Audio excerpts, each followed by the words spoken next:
the best equipment that we could afford to purchase and use, which I have to tell you the truth, is not very much. Please take that into consideration when viewing this tape and understand that we have done the best possible job that we can do under the circumstances to bring you a quality documentary. All footage is authentic and all aerial shots were taken over the test site. Introducing General of the Army Douglas MacArthur with portions of a speech delivered before the Corps of Cadets of the United States Military Academy at West Point on May 12, 1962.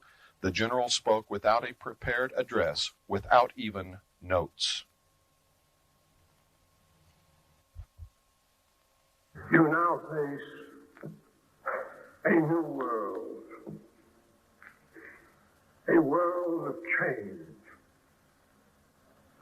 The thrust into outer space of the satellite spheres and missiles mark the beginning of another epoch in the long story of mankind. In the 5 or more billions of years, the scientists tell us it has taken to form the Earth. In the 3 or more billion years of development of the human race, there has never been a more abrupt or staggering evolution. We deal now not with things of this world alone, but with the illimitable distances and as yet unfathomed mysteries of the universe. We are reaching out for a new and boundless frontier. We speak in strange terms of harnessing the cosmic energy, of making winds and tides work for us, of creating unheard synthetic materials to supplement or even replace our old standard basics, to purify seawater for our drink, of mining ocean floors for new fields of wealth and food, of disease preventatives to expand life into the 100 of years, of controlling the weather for a more equitable distribution of heat and cold, of rain and shine, of spaceships to the moon, of the primary target in war no longer limited to the armed forces of an enemy, but instead to include his civil population, of ultimate conflict between the united human race and the sinister forces of some other planetary galaxy.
Hi, everybody. My name is Keith Ranch, and tonight we're here in Las Vegas, Nevada at KVEG radio station, and we're here exploring the UFO phenomena that is exploding in Las Vegas.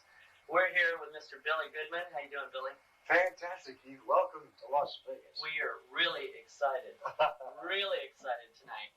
We're going to go out to a place called Groom Lake, Right. where thousands of people have been calling in reportings of UFOs. Oh. Can you tell us about the happening and what is going on with this explosion out here? It's unreal. What has happened is, first of all, the way it occurred is that we found out through Bill Cooper that there was some activity going on at a location called Groom Lake, which followed up with this UFO hotline out of Los Angeles. Right. That corroborated that there was something happening. So we talked about a lot of believe it happening. And one thing led to another, and people said, we want to go out there. So we said, okay, let's put together a little trip. And we did. And a couple of Saturdays ago, you had to see this, Keith, to believe it. Over 100 people sitting in a circle in folding chairs with cameras in the middle of the desert. Like, you've got to visualize. Cars and trucks pulled off to the side, vans, everything, buses, all pulled off to the side. And they saw these lights all over the place. And now we left because we had to get the bus back to Las Vegas, but people stayed overnight, and they saw over 20 other sightings overnight of lights and activity that is unexplainable. You have to understand the area of Groom Lake is off limits to regular air travel and to Air Force and Navy. So no other planes are going to be flying over there except what is happening at Groom Lake. Yeah, I understand that you can actually be shot down Yes. if you fly in that airspace. I can't, because I won't do it. I'm not about to fly over there. Yes, if anybody from the Air Force, the Navy, or commercial airlines, yes, they will be shot down. Mm-hmm. There's no question about it. Who is Bill Cooper exactly? Bill Cooper is a gentleman who was an ex-member of the Naval Intelligence Briefing Team. And he was honorably discharged in 1972 from the United States Navy.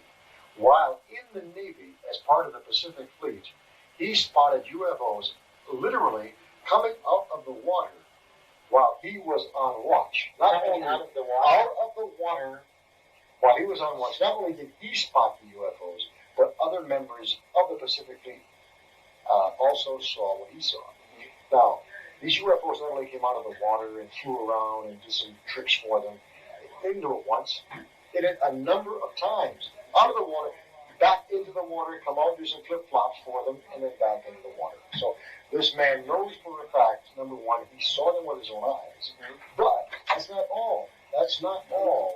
The other part is that while he was in the process of being a part of the Naval Intelligence Briefing Team, he had the opportunity to look at some top security papers, and he saw in writing that, in fact, there were UFO craft in captivity and aliens in captivity.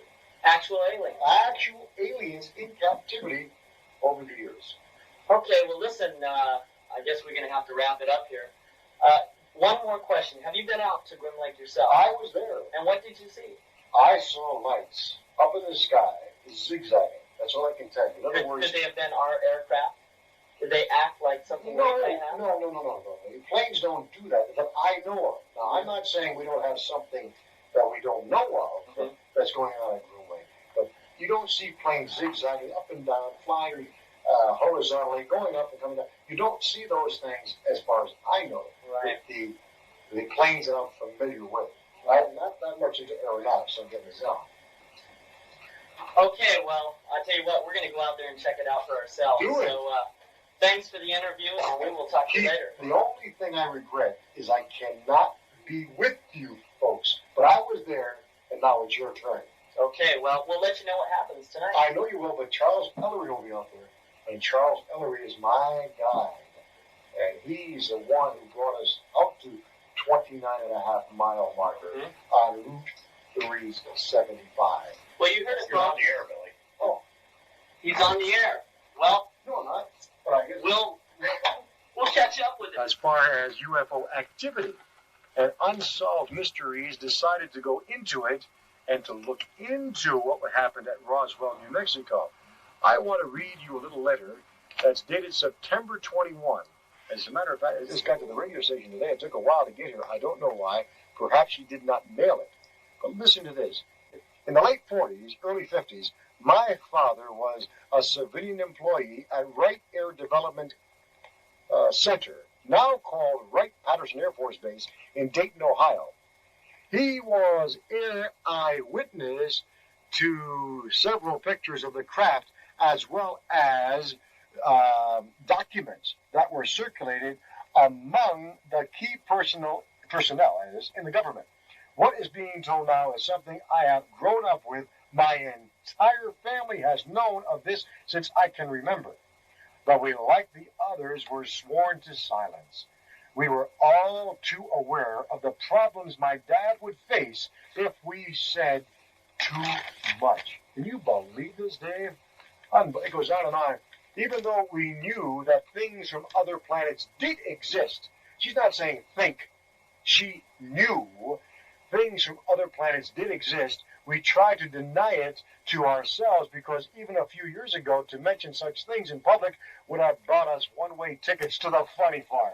That's only the beginning. There's more with this letter. I mean, there's so much more. This is nothing compared to the mail that I just received today of people telling us that finally the fact is that they have seen or they know of UFOs. Favor, zoom in on this little puppy. Look at it. Can you hear that noise in the background, folks? And camera 4, zoom in on this. This is, I don't exactly, I guess it's a Tesla coil. Is that correct? Anybody nod your head? This is the Tesla coil. Now, you've heard me talk on the air about Nikola Tesla? Well, somebody, Ted Rice, brought this down tonight. Look at this. Isn't that something? That is fantastic. All I'm doing is touching it with the tip of my finger, and you hear that. I'm touching this. It looks like a crystal ball type thing, only it's not a crystal ball. And there's a lot of electronic stuff, and all it is plugged into the wall in restaurants. I think I'm seeing the very same thing, where you see them sort of flaring out, and you probably have seen these at the Elephant Bar and Shenanigans, but this is something else. And camera 4, zoom in on this puppy. Look at that. Oh, wow, I feel like I'm electrified. Are the rumors that presidents have been briefed on aliens and UFOs true? Has a president ever said anything about extraterrestrials or unidentified flying objects? Let's see. But I've often wondered, what if all of us in the world discovered that we were threatened by a power from outer space, from another planet? Wouldn't we all of a sudden find that we didn't have any differences between us?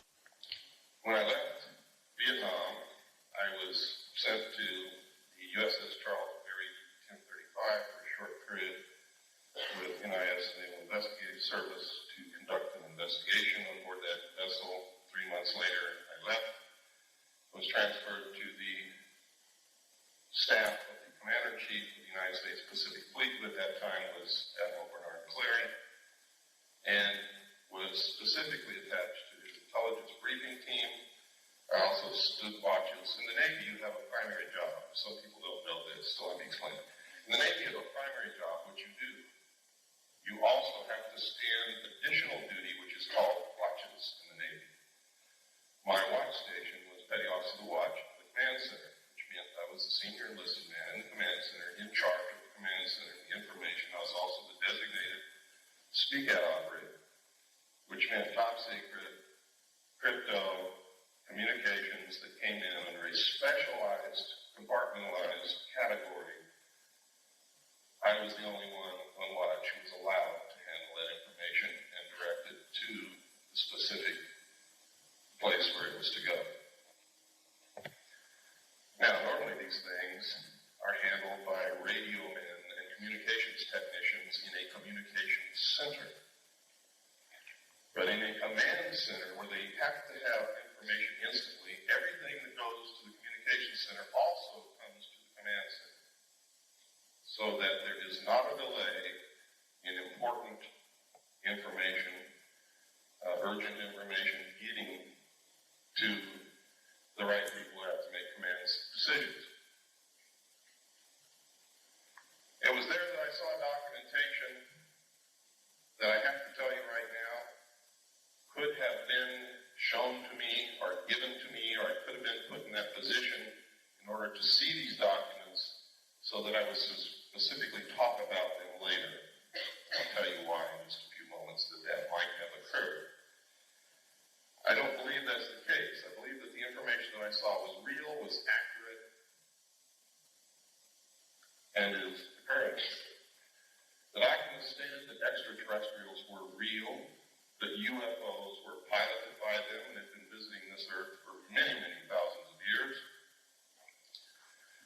That there was a project called Aquarius that had researched this history and compiled the history from written human records, starting with the ancient tablets left by the Sumerians, the Assyrians, the Mesopotamians, the Egyptians, right up to modern times. These documents were quite thorough and very convincing, believe me.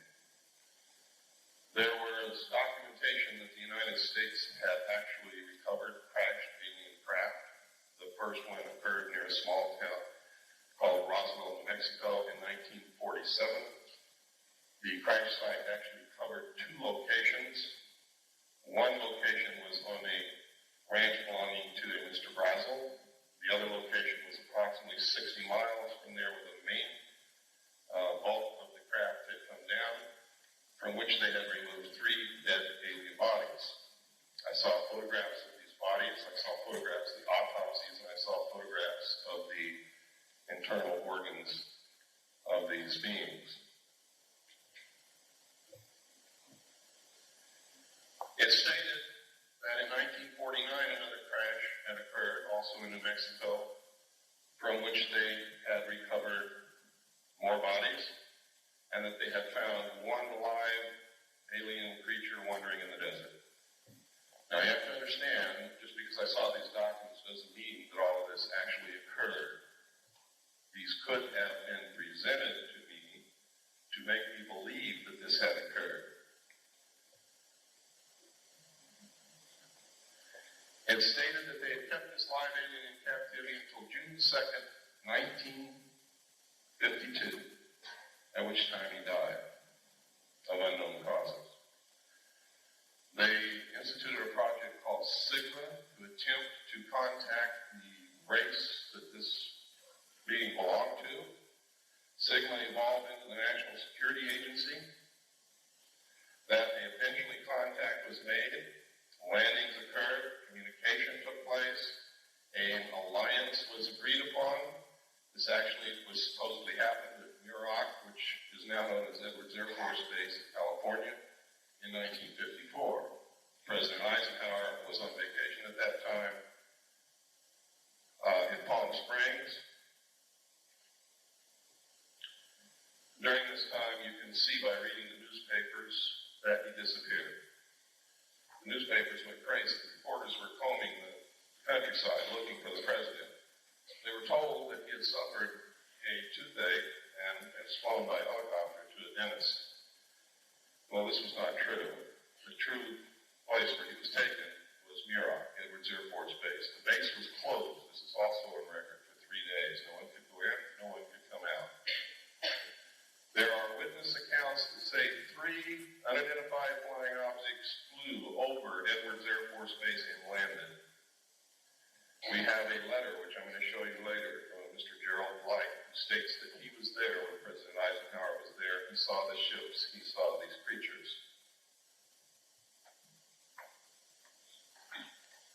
And that's just the beginning, but I'm not going to go much farther than that right now. We're going to get into some documentation so that your disbelief can start to see that this is not as incredible as it sounds. And I know what some of you must be sitting there thinking. It wasn't too long ago, I should have been thinking the same thing. Now, over the years, if this is real, it's been suppressed and covered up and hidden for very good reasons in the beginning. Reasons that don't stand up now. Reasons that have resulted in criminal activity, in erosion of the Constitution, in all kinds of things. Now, I said that I believe that this is all true. I don't believe that it's a hoax. The evidence is overwhelming that it's true. And by overwhelming, I mean exactly that. When you get into really investigating this, looking at it, the evidence will overwhelm you. It is incredible that such a cover-up has been able to be maintained for so long. On the other hand, I have found references as far back as the beginning of this century by a secret group of very powerful people to create an artificial alien threat from some other planet to help unite all humanity into a one-world government with them at the head. I found a speech given by John Dewey in 1917 to Viscount Nishiki and the Japanese delegation in New York City, where the first thing that he says in his speech is, someone once told me that the best way to unite all humanity and do away with war is if we were attacked from some other planet by alien beings from outer space. I found reference in a report called the Report from Iron Mountain to the ultimate method of permanent peace on this earth and uniting humanity, doing away with nation states which cause wars, and substituting for war a tremendously wasteful space program that would unite humanity against an alien threat of an intelligent race from another planet. Not credible. Why did you elect me?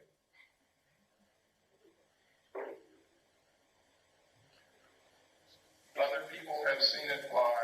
I have a photograph of it in my book. I also have a drawing given to me by one of the people who have been there and touched it and seen it.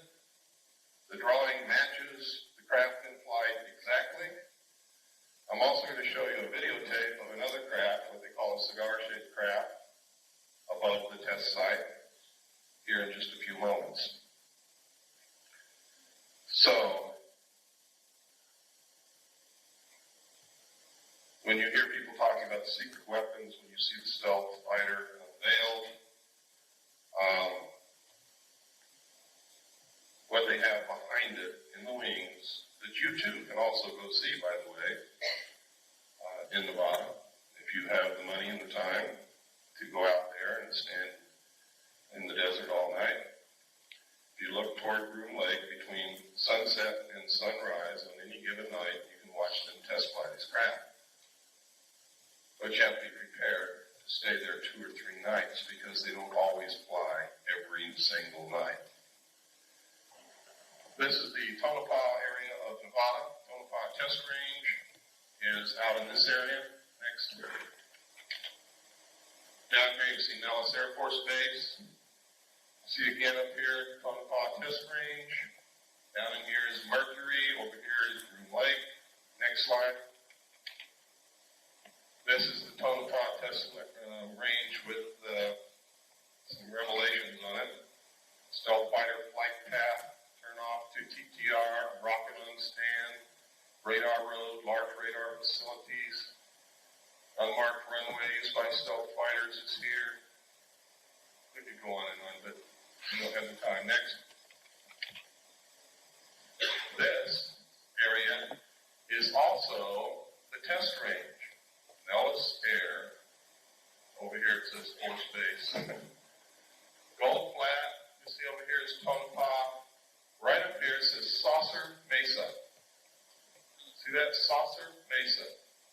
I don't know if that means anything, but I think that's a hell of a coincidence in an area where they're testing flying saucers, that you've got a name on a map called Saucer Mesa. Next. This is a letter from a man who worked in, and this is in my book, so I'm just going to brush over it lightly, who worked in Area 51 and saw the saucer fly. Next. That's just a lens cap for my camera. We cover up names to protect the identity of people so that they don't get hurt. But in here, he talks about seeing crates like Project Redlight. Project Redlight is the name of the project that I saw that flew crash discs and the technology that we had for flying saucers. He also talks about the fact that when a certain siren would go off, they were supposed to run into a building and they couldn't look out the windows. Or if they were caught outside, they all wore a little pouch on their belt that contained a black hood. They were to take the black hood out of the pouch, put it over their head, and lie down on their stomach on the ground and not move. Next. And he goes through, he talks about, he says he saw the pilots, they were human and they were just slightly larger than he was. Next. This is a saucer developed and flown by the French. It is real, it flies. It's not a joke. Next. It's another view of the same saucer. You can see the hatch down here. This is significant. That is a watertight, airtight hatch. What kind of technology? Boy, you got me. It says here, it says 3 135 horsepower engines would supply the power. It doesn't say that it did, and it doesn't say what kind of engines. Next.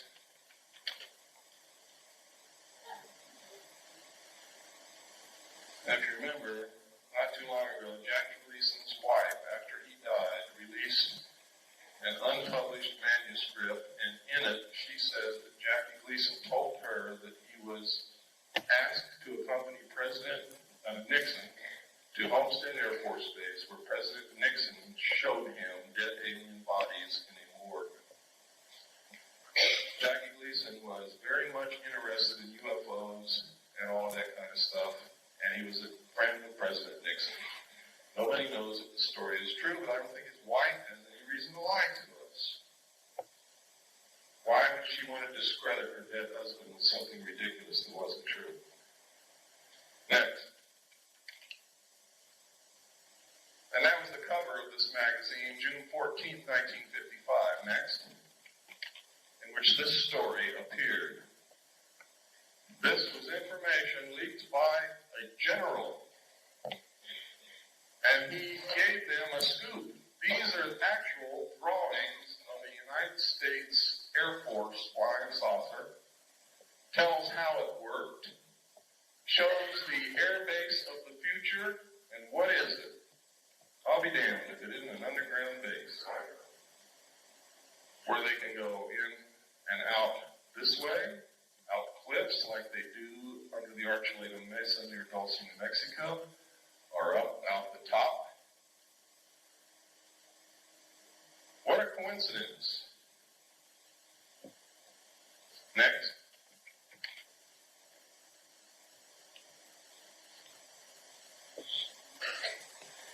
Here we are again at the Nevada test range. Next slide.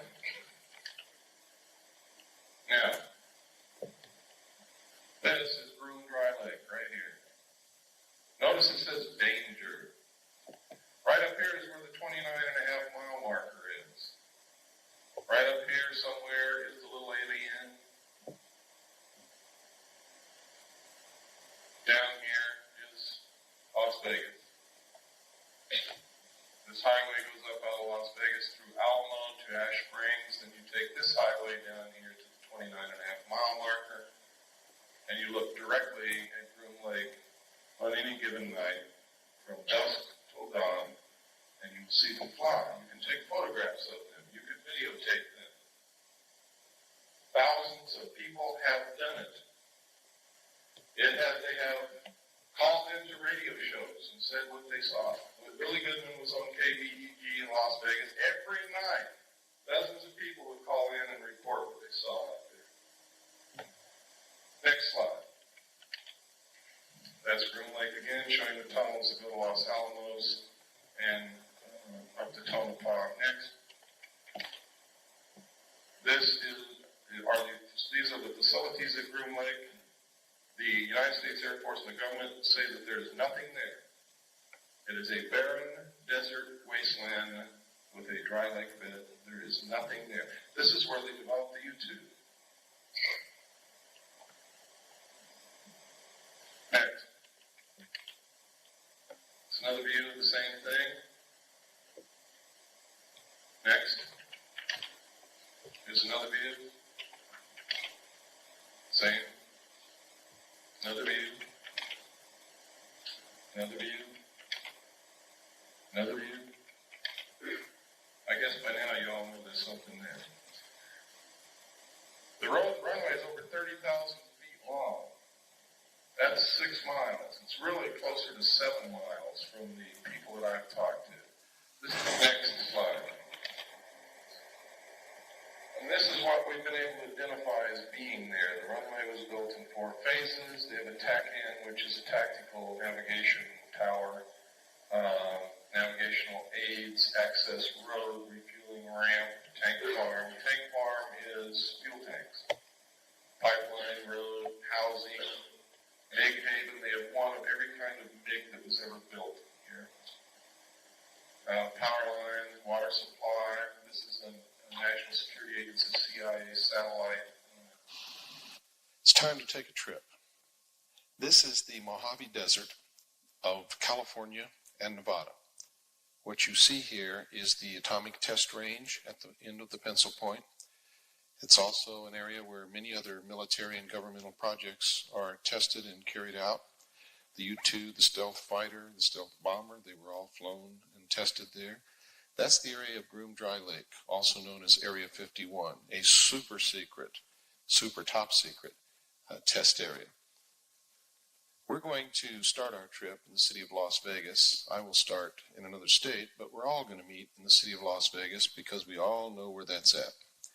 And from the city of Las Vegas, we're going to take 93 R15 north. They're both the same until you reach that point right there, and then 93 branches off, and we want to take 93 north to the city of Alamo and then up to the city of Ash Springs. About 2 to 3 miles north of Ash Springs, we will intersect with Highway 375, and we're going to turn west. That's left on 375. We will go up over Hancock Summit. When we come down the other side, we will see a road that goes straight into the test site, a dirt road, and we will also see the mailbox on the left-hand side where the 29.5-mile marker should be. We'll go over Coyote Summit, and then we'll end up in the little town of Rachel at the Little Ailey Inn, where we will get a meal and lodging. This is the test site. Come back to the 29.5-mile marker, put your back to the road, face perpendicular to the road toward the mountains, and you will be looking directly at the Groom Dry Lake test site. For those of you who may be coming from Los Angeles, take Highway 15 to Las Vegas, then 93 up to 275 or 375 west to the little town of Rachel. That's Highway 375. If you're coming from other areas, just get a map, look at it, find a highway that goes to Las Vegas, and from there take 93 to 375, and you can't miss it. If you're coming from Seattle or Salt Lake City, go south from 70, or from Salt Lake City, you can take 15 south and then cut over on 56 to 93 to 375. Good hunting? Let's go.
stars and seeming.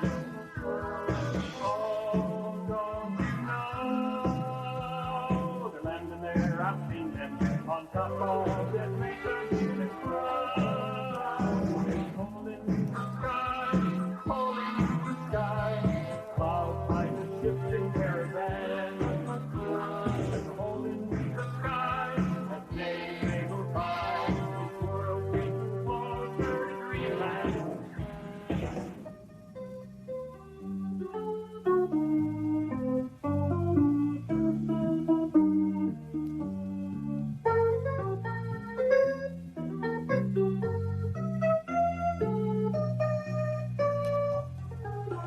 I hear way down deep they're working harder, making lots of clothes that just started. Come on, you guys in D.C., look around, you can still see before this country spent more cover-up lives.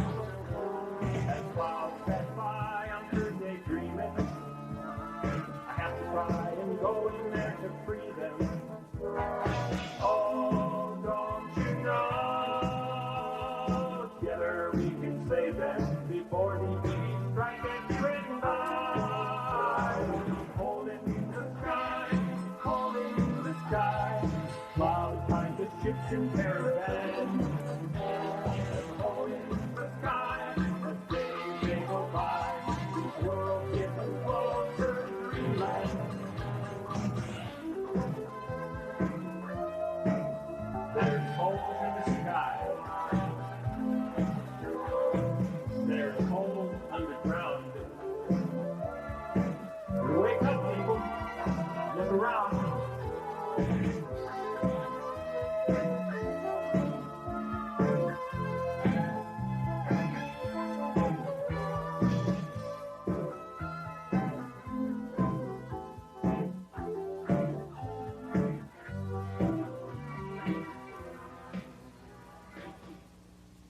On this night, nobody recognized me.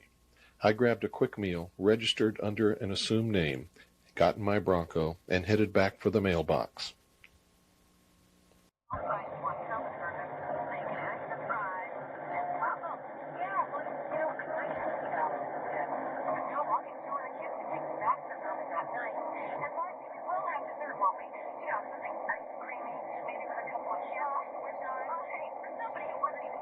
Well, here it is, the mailbox, the famous mailbox at the 29.5-mile marker on Highway 375 between Rachel and Ash Springs in the state of Nevada.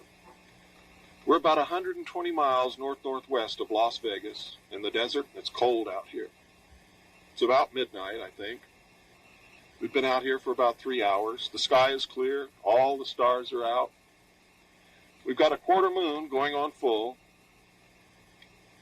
And behind me is the Groom Range, the Groom Mountain Range.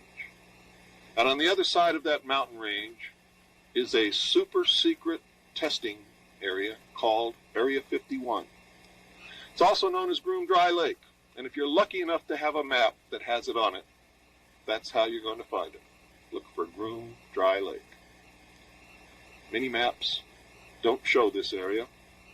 Some maps will have a big danger area designated just behind me, about 15 miles away. We're here to see what we can get on tape, so stick around.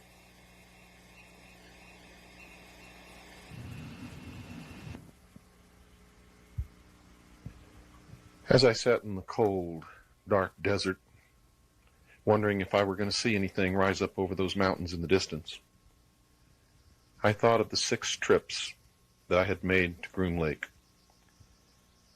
This videotape is a composite of footage from all 6 of those trips.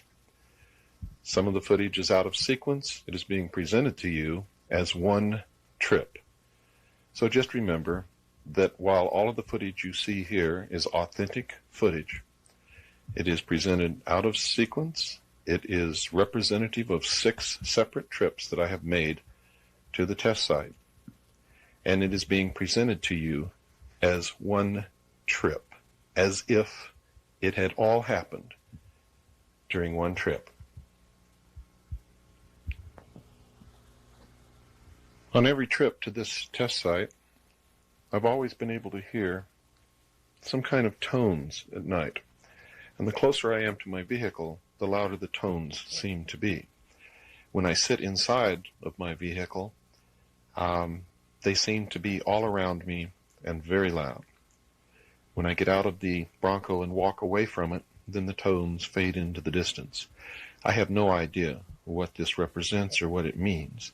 Other people who have been with me have heard the same tones.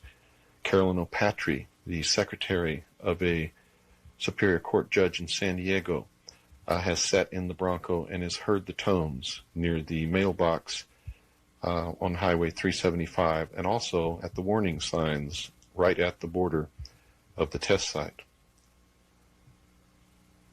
Off in the distance, you can hear cattle shuffling around. You can hear the coyotes yapping at the moon. If you're alone, it can be a little scary, a little intimidating. Sometimes a vehicle will pass by on Highway 375. As often as not, no traffic will pass in either direction. On this night, I sat in the dark, drank a Coke, watched the lights of the security vehicles in the distance, and then I was rewarded for my patience. A craft came up over the Groom Mountains, hovered, dropped back down, moved back up into the sky and hovered again, and then flew directly across the Tikaboo Valley, right over my head, displaying the characteristics of what is called a boomerang-shaped UFO. Then later in the morning, around 4 a.m., we believed that we saw it come straight down from the zenith back into the test site. Watch now as I play these scenes for you, over and over again, so that you can experience what I saw in the desert.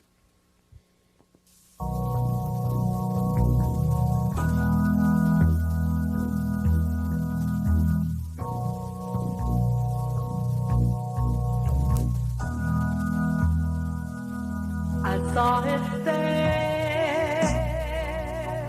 up in the sky, the brightest light in the black of night, with these eyes.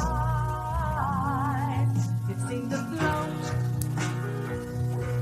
it didn't fly, harmonic disc and the sound of mist and my take me there, take me with you tonight. Take me there, take me with you tonight.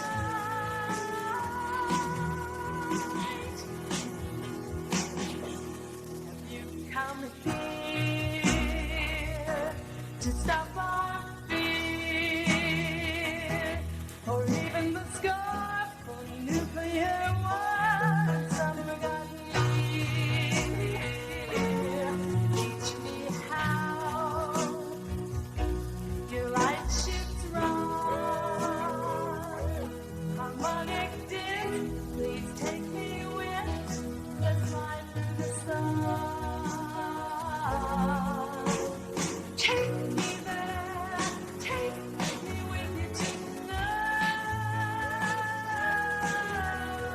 Take me there, take me with you tonight.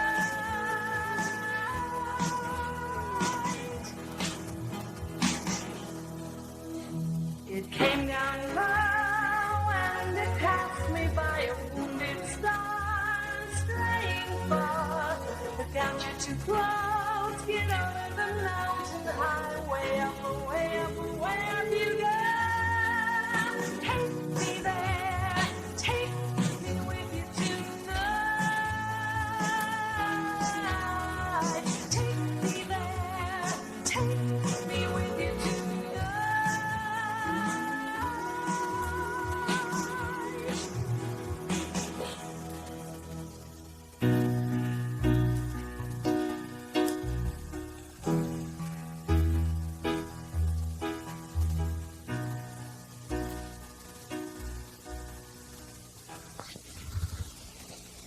I hope you noticed that the object as it flew directly over our heads appeared to be boomerang shaped, or at least the front of it was in the configuration of a stealth bomber, and conformed to the reports made all over the world of UFOs, silent, unidentified flying objects that could hover as this one did, could fly at great speed as this one did, and demonstrated the shape of a boomerang.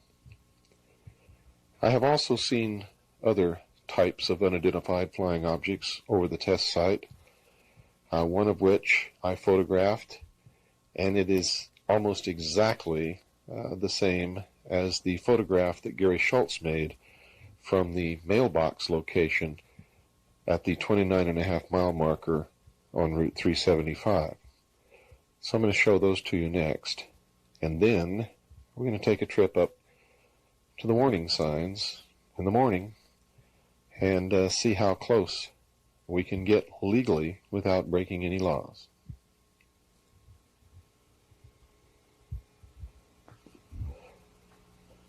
This is a black and white photograph of one of the craft flying above the test site that I took using the push process development of film.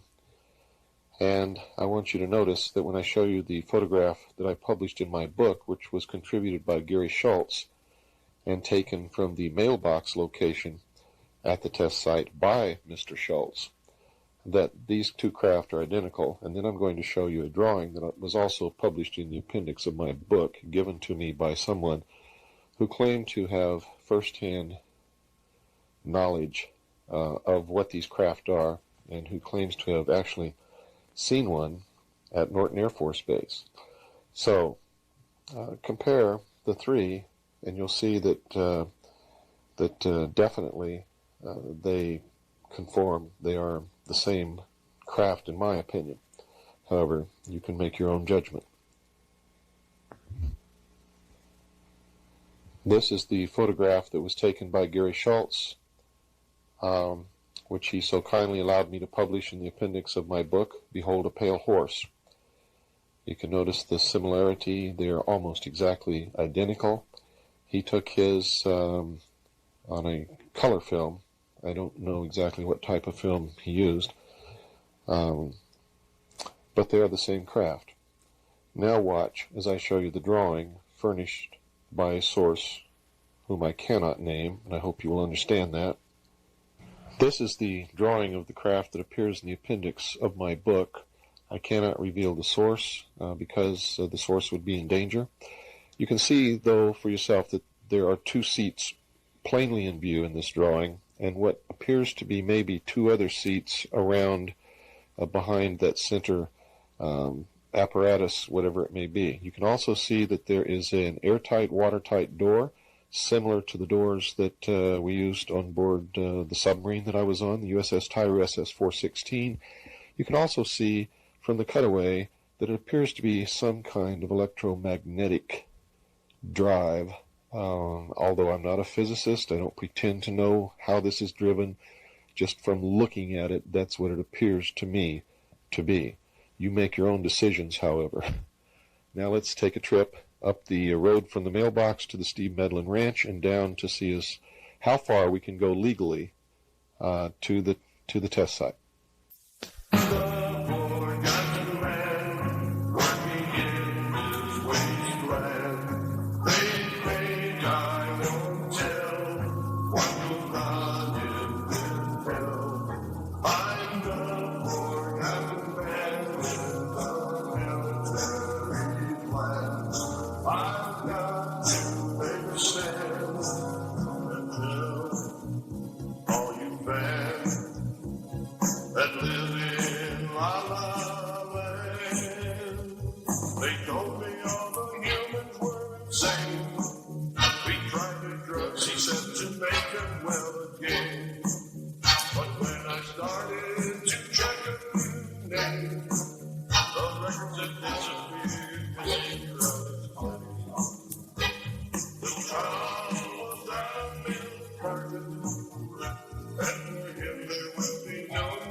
be controlled by bureaucratic flow. Only the men that know which way it will go. They may sign contracts, spending time but not expose their past. Now I'll go on the attack. I'll kick my can and they'll put back. I scrub for Captain Land, where we is the space plan. They say I won't tell what goes on in this hell. I'm the forgotten man in the secret plan. I've got to stand until all you fans that live in La La Land, until all you fans that live in La La Land.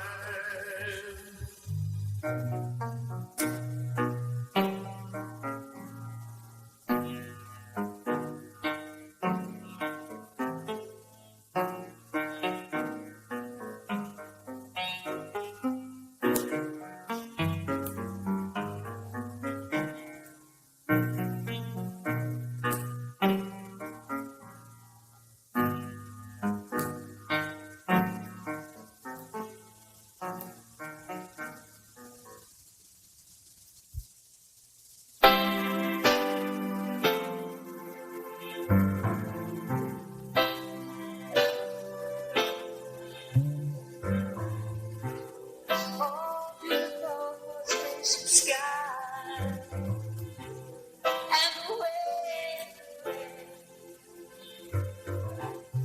the purple mountains majesty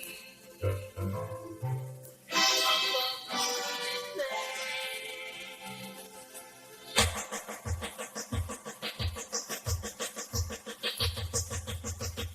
CIA, FBI, DOA, my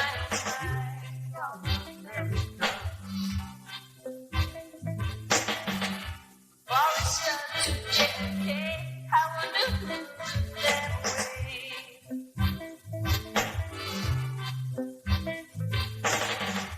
When the buzzard's coming down, she took back the long down. America, oh yeah. This is time for our chance. Roll the dice, let's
A friend of mine told me about a mountain which the Air Force failed to grab in their famous land theft that's still on the public land, in public domain. He said that he had been to the top of this mountain and had looked right down into the test site itself. The purpose of the Air Force land grab was to prevent that from happening. This is that mountain, and tonight, myself and a few friends plan to climb up there and videotape the test site. The test site is in that general direction, right straight to the left down that valley. It is impossible to see it from any location other than a high point, and that mountain is the only one left. This is looking back toward Hancock Summit. You can see the test site dirt road goes straight up and intersects Highway 375. And you can see the highway snaking up through the Hancock Pass. It's barren out here. There is literally nothing. Joshua trees, shrubs, sagebrush. That's about it. Cactus, rattlesnakes. Now we're going to head back up the dirt road to the intersection of Highway 375 and then look back so that you can see what it looks like from the highway.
Well, that's where we just came from. You're looking back down the road right into the test site. And to the right, you can see one of the frequent gigantic dust devils that show up in this area from time to time. They're fascinating to watch. They're actually a small model of a tornado caused by heat rising. This is on telephoto looking all the way down the road where we came from. And now it's time to go get some breakfast. I'm hungry. On the way back, we stopped at the mailbox so that Annie could give us a description of what she sees in the area. What can you see, Annie? What I see is all the mountains and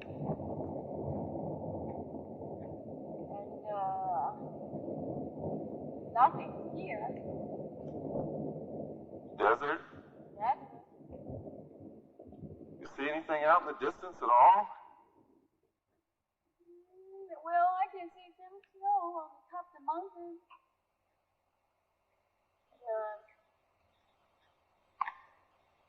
That's about it. Did you see anything earlier? Yeah, I have seen 3 airplanes pass by. Were they flying high? Yeah, pretty high. Were any of them real low? One's really low. Was it a big plane? Yeah, it's a big one. And the others, I think, kind of high. Off in the distance, we spotted a dust cloud on the Groom Lake Access Road, and there was a vehicle going so fast that I could hardly believe my eyes. We have no idea who it was or why they were going so fast, but as you can see, this person had to be going close to, oh God, I don't know, looks to me like he's going pretty close to 100 miles an hour down a dirt road that's very bumpy and very unstable, even for a four-wheel drive vehicle like the Bronco. Well, we're still on the way back to get some breakfast, but I wanted to stop here and show you one of the many little four-wheel drive trails that I've explored on my 6 trips into this area. But I want to advise you not to do it. Don't go off on these little trails and these little roads, simply because the security people can be very intimidating, very threatening. They do flash weapons around. They will threaten you with prosecution for espionage, and occasionally you'll be harassed by helicopters if you get too close to the test site in some of these offbeat trails. Now you can see that it goes right over the top of the saddle between those two peaks, and it's an interesting little trail, but that's all I can say about it. We're going to pan the camera around to the left here, and you'll be looking back toward Hancock Summit down the highway, and then we're going to continue on and get some gas, and then we'll get some breakfast. Well, there's the little town of Rachel. We're going to stop and get some gas up here pretty soon. We went across the Tickaboo Valley up over Coyote Summit, and this is Rachel that we're coming up on now.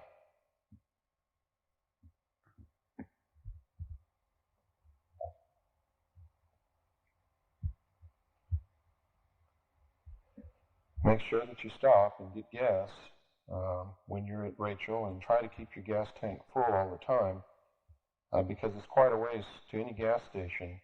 It's 110 miles to Tonopah, and it's about 50 or 60 miles back to Alamo, maybe farther than that. Well, we filled up our tanks. This Bronco's got a big V8 engine, the biggest they had when it was built. So we took 20 gallons. And I got to tell you, no matter how much it takes, it's always best to have a good full tank out here. And a big jug of ice water. Make sure you bring plenty of water out in this desert, and make sure you've got a vehicle that you don't have to worry about. Good tires, and everything works. If you've got a car that you have to worry about, don't drive out here. Please don't drive out here, because you're going to get broken down and stuck, and all kinds of things might happen. Well, here we are. Time to get some breakfast. It's a good thing they serve breakfast all day, because it's late morning. In fact, I believe it's almost noon. There's the sign that you'll see.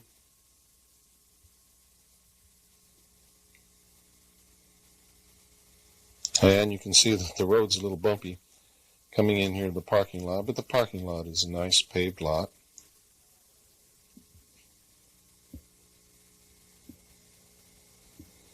Oh man, I can just about smell the food cooking.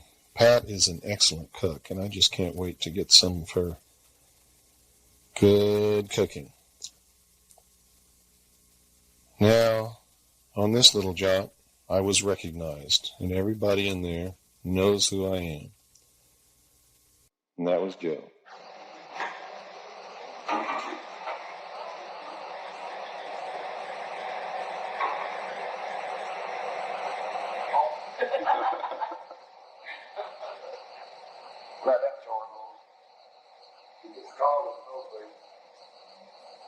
This is Pat's kitchen, and Pat's cooking breakfast for Annie and I. Got it. Good morning. Good morning, Pat.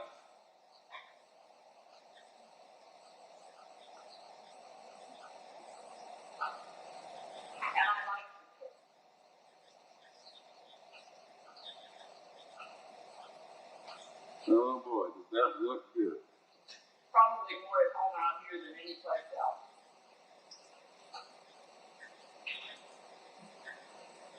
How long have you been cooking here, Pat? Almost 3 years. And that's when you opened? That's when we opened. August will be 3 years. What has all this alien business done for you guys? Oh, it's kind of picked up, and it's been a lot of fun. Seriously enough that we changed our name. Do a lot of people come and? We have people come here every day looking for answers to questions or exchanging information on the UFO activity, either in our area or other areas. We've learned an awful lot. I bet they love your cooking, don't they? I haven't had too many complaints. Well, our meal last night certainly was excellent, and I'm looking forward to this breakfast. Well, good.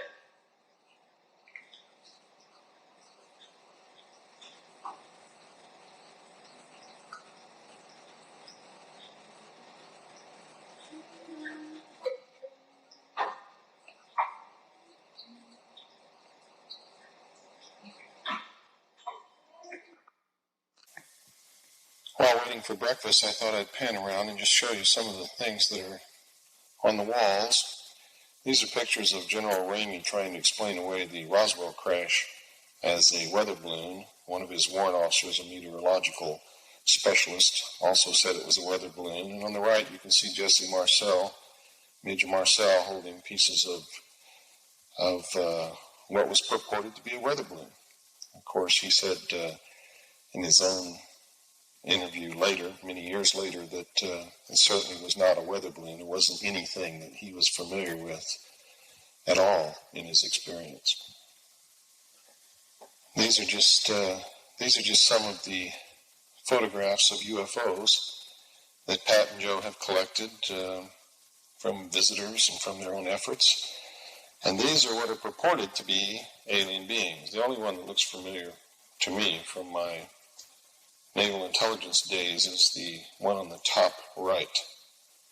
The others are reported by abductees and people who claim to have contact all the time.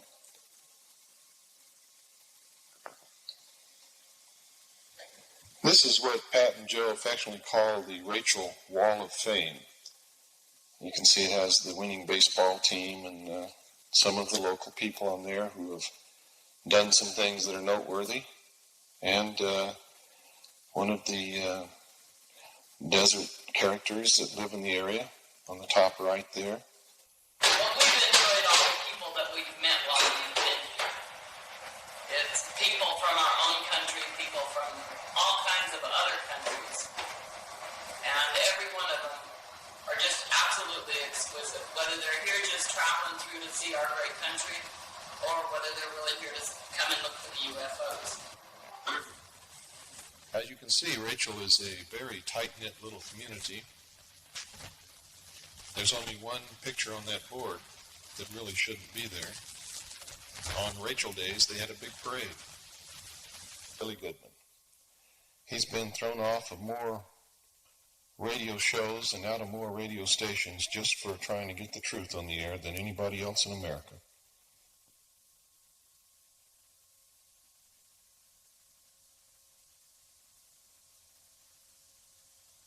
Well, we came here 3 years ago. This place was a mess. We just tore it down, cutted it out, redid the inside. And after that, we heard that we were being talked about on radio and various shows. So we decided we would call the place Little Alien. Because they were talking about UFOs and people from outer space and such. So we decided we would go along with the theme. What was the name of your establishment before? Rachel Bar and Grill. Rachel's Bar and Grill. And this is the town of Rachel. This is Rachel. On 375. About how far is this from Ash Springs, Joe? Ash Springs is about 45 miles. And it's due east, isn't it? Well, pretty much. It's mostly east and south of it. What's the best time for people to come up here and look around and have a good time and eat some good food? Well, it's anytime. There's no, there isn't any set patterns. It's, we have good food all the time. Drinks are always cold. I know Andy and I came up here intentionally on a Sunday so that we might not find too many people here. When can people come up and there might be a few more people sitting around? Well, that's any given day. Just we never know. It's unpredictable. Is it any time? I've heard Wednesday's a good time. Is that true? That's been,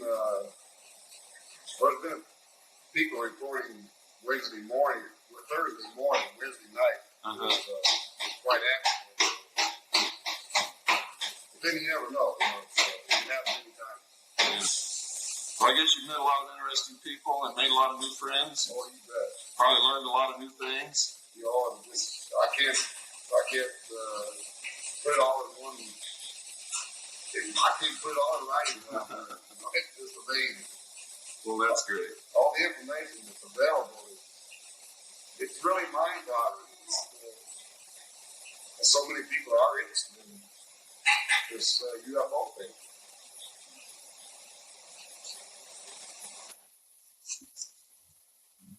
Well, we finally got our breakfast. That's little Pooh, little Dorothy, my daughter. And she's already eating. There's Annie, my wife. And there's just one of the most wonderful breakfasts that I've ever seen in my life. Look at that. Grits are hard to find. I asked Pat for grits, and I got them. Beautiful eggs, 2 giant sausage patties, a giant plate of toast, jam, jelly, butter. Good company, good food. You just can't ask for anything more than that.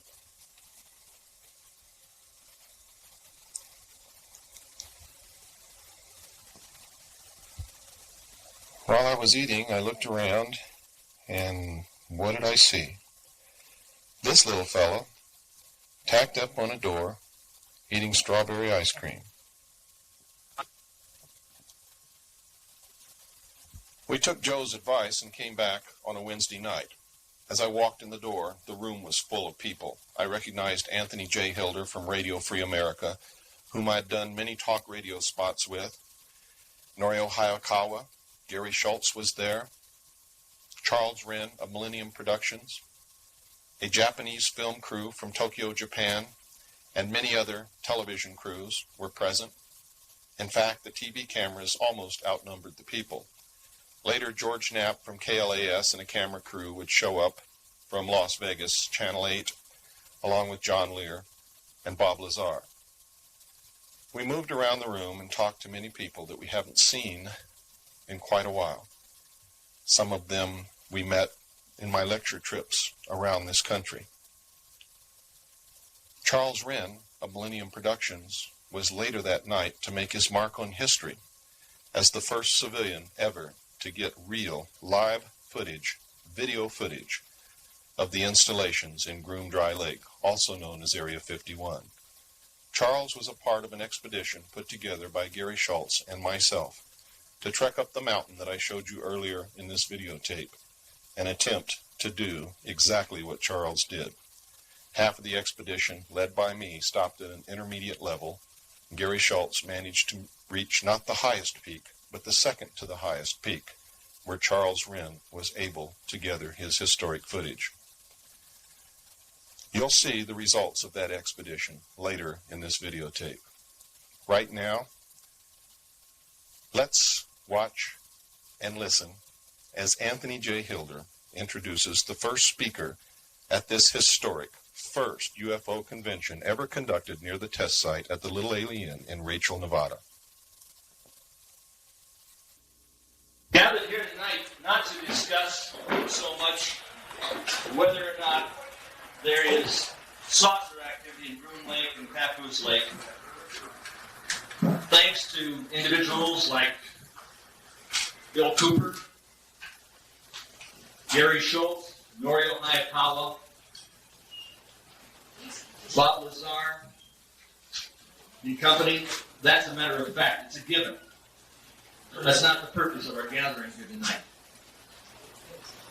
We know that the Council on Foreign Relations, the Trilateral Commission, the Skull and Bones. Anthony went into great detail about the secret societies and groups that really control this country and who may be in secret possession of this technology which we call UFOs. Then he got into some of the most serious aspects of this phenomenon. Medical experiments are being performed on human beings. I don't know how many of you think about this. But if we do nothing, if we say nothing, if we don't speak up now, we may have a world that is controlled by individuals of this new world order who are in league with the devil. Literally. I think the new world order is the new world order. It's time that we incite a revelation to avoid a revolution in this country. I'm proud of each and every one of you that's come here tonight, and I hope that you learned a great deal from our first speaker. And I'd like you to give him a round of applause, Norio Hayakawa. Norio?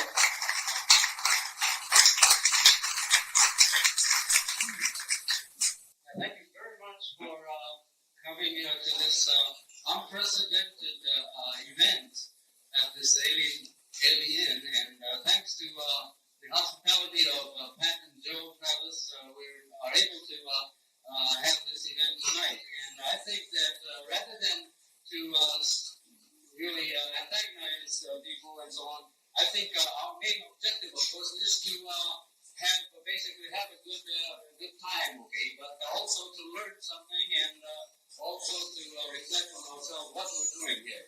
And it's my understanding that if there are workers here, of course we welcome them, and what we of course need, of course, is further input, and we trust that we're very would like to be, of course, very discreet about this entire thing, and it's for the benefit of the community. And also tonight, I understand that there are some groups, basically, that the rural association members are here, the Rama, confident, and I understand, by the way, that within 12 to 18 months from now, some sort of an announcement or some sort of a Freedom of Information Act release will be made, both from the Area 51 area and also Wright-Patterson Air Force Base. It's my understanding they are going to allow release from the Freedom of Information Act from Wright-Patterson Air Force Base, possibly within the next 18 months, 12 to 18 months. And we are told that we cannot park our cars on county dirt roads. We have to park. So please remember this. And later on, after this 2-hour presentation, response. And the entire world by now knows the most popular spot in Area 51 for which to observe these unconventional aircraft is the famous mailbox area. Now, the mailbox area is a very, very nice area. This is the most common place. With the parachutes and We just go further with the introduction of Gary Schultz. I met Gary about 20 years ago, and he worked with me at a psychological warfare center in Century City. He's a phenomenal guy. He's a fanatic. He's like a mongoose after the cocoa. He will not let go. He will not let go of this issue. I think between Norio Hayakawa and Gary Schultz and other individuals in this room, this story is breaking worldwide. Take a look at the cameras in this room. I mean, this is, this is like the outback in Australia, for God's sake, and in the United States of America. Take a look at the people in this room. I'd like to ask those in the room to Joe Cooper. Good God, he's been on this for as long as I've known. His book, The Hold the Pale Horse, is phenomenal. I've had him on as a guest, probably 4 or 5 times. We're going to do a 30-hour special to break this story from border to border and coast to coast. It is not going to happen. It is happening. A major step in their life, as he has done, needs the support of a good close friend, and thank you for supporting him. Next, I want to thank, and this is rather paradoxical, I sat in an audience of about 2,000 people at Hollywood High School Auditorium on Sunday, November 5, 1989, listening to Bill Cooper. And I had heard him on the radio about 2 or 3 weeks before on Tom Likas KFI, he's at LA Radio Talk Shows. And that's what got my wheels turning. And then, when I heard him speak, he really got my attention when I learned there was a place that I could go to see these crafts. And I thought, well, this is simple enough. I'll go there and perform that simple test. And although the first time I went in early January, I didn't see anything. I learned out later on, Saturday nights are dead. But what was important was I had several people there who had been there before and had seen play. And besides, I'd been told by Stan Barrington, Bill Cooper's close friend, that it's a crapshoot every time you go out. And although in some nights you will see nothing, on other nights you'll go out and all hell will break loose. So we determined, of course, that we're going to go back numerous times to really challenge this proposal. Said to Earl here, we're going out on Wednesday night. And that's when we determined to go out on Wednesday, February 28th. Nobody else was able to go. And Earl says,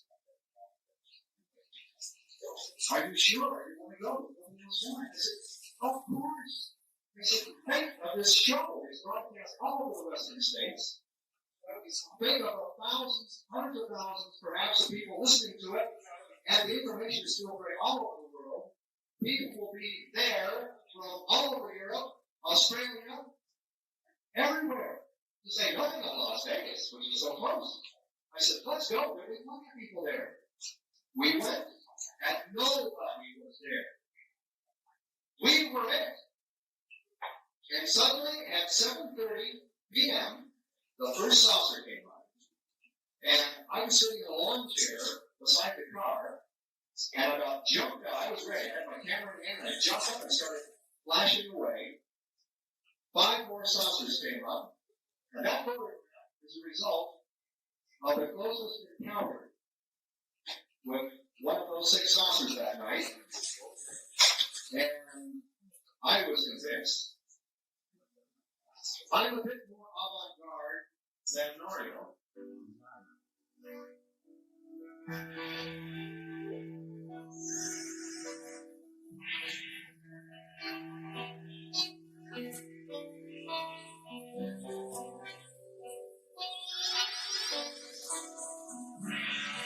All life is spiritual.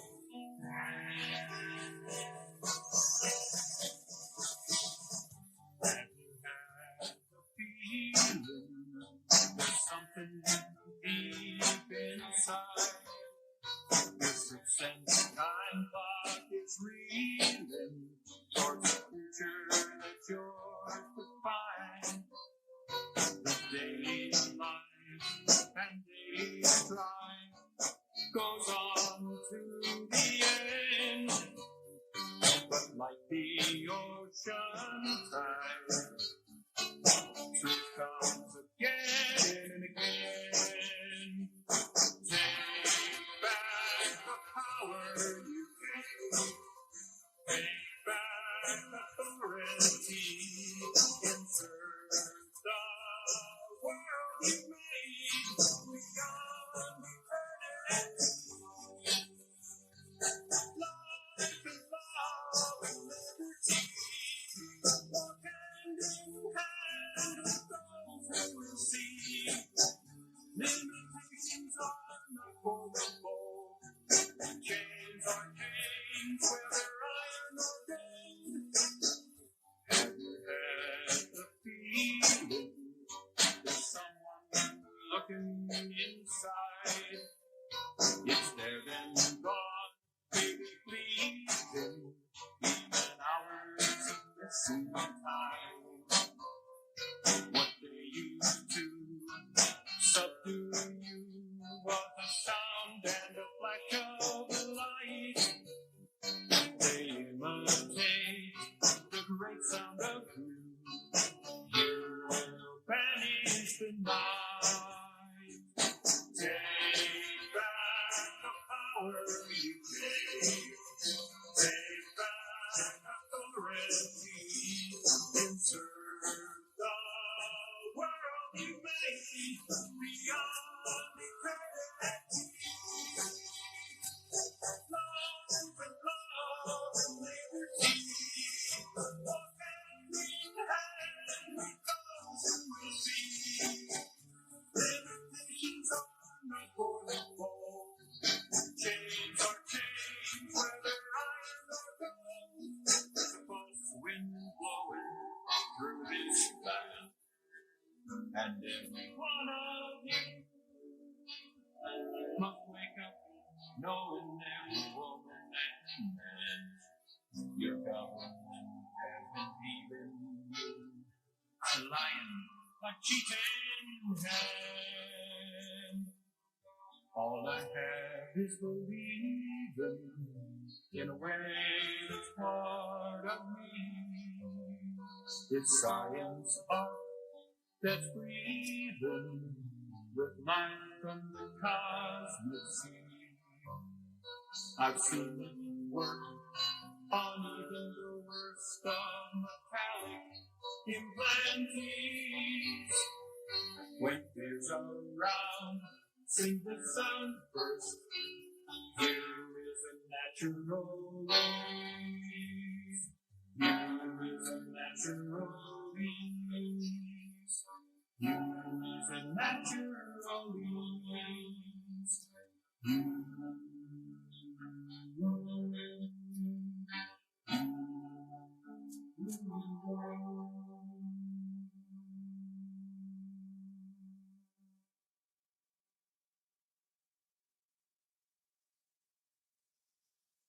What a night.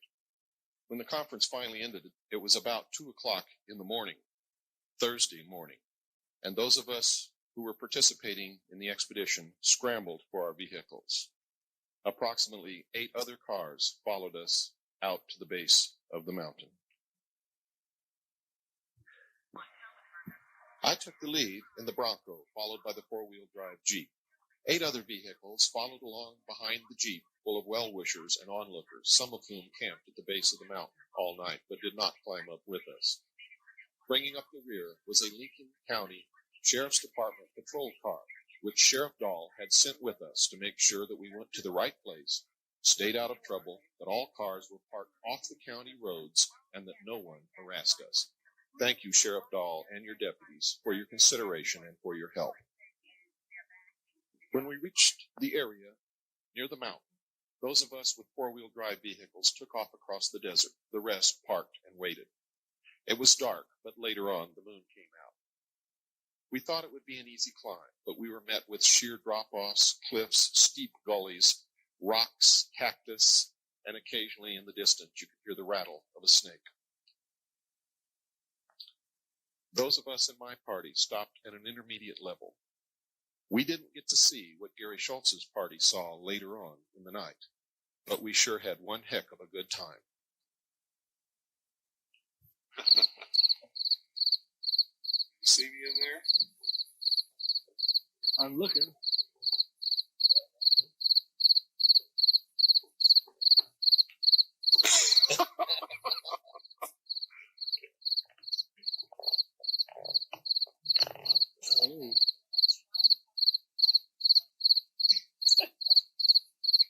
Oh, I got to do this. You find me? I found you. That's my foot. Is this thing still on? Yeah. Just press the button. Well, maybe that's what I become since I've been up here. Or a mountaintop pebble. Look at that big pebble over there. What is it, 2 lux? 1 lux. 1 lux. You can see it looks just like daylight, doesn't it? Yeah. That's what it's supposed to look like.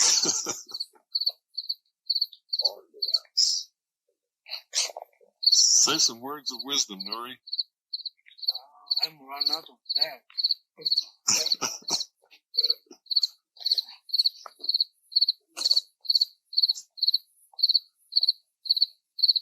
Well, I just say I am disappointed. Nothing come out. Well, I mean, when we have a meeting here, right?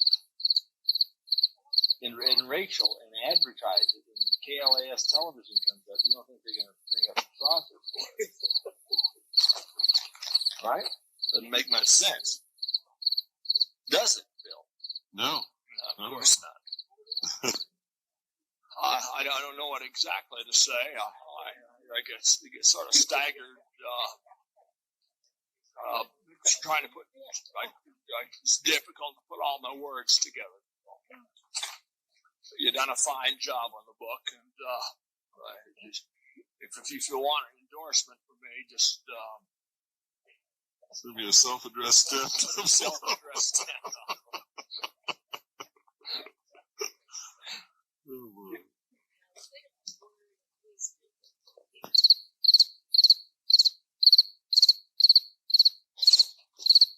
There's where all the cars are parked, except for ours.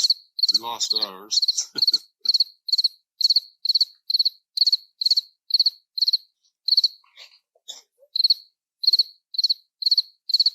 I see somebody way down there walking around, so we know not everybody came up here. No. Don't see it anywhere. Well, here we are on the mountaintop in the middle of the Nevada desert, looking for lights in the sky. How dumb can you get? Well, there is a big light in the sky right above us. The moon? That's the light. The morning. Yeah, And Mooney's. There's Anthony's belly button. Good Lord.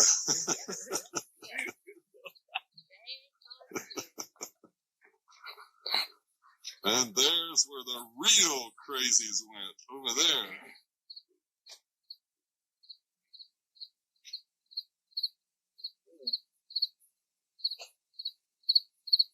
I'm looking for him. I don't see hiding her here.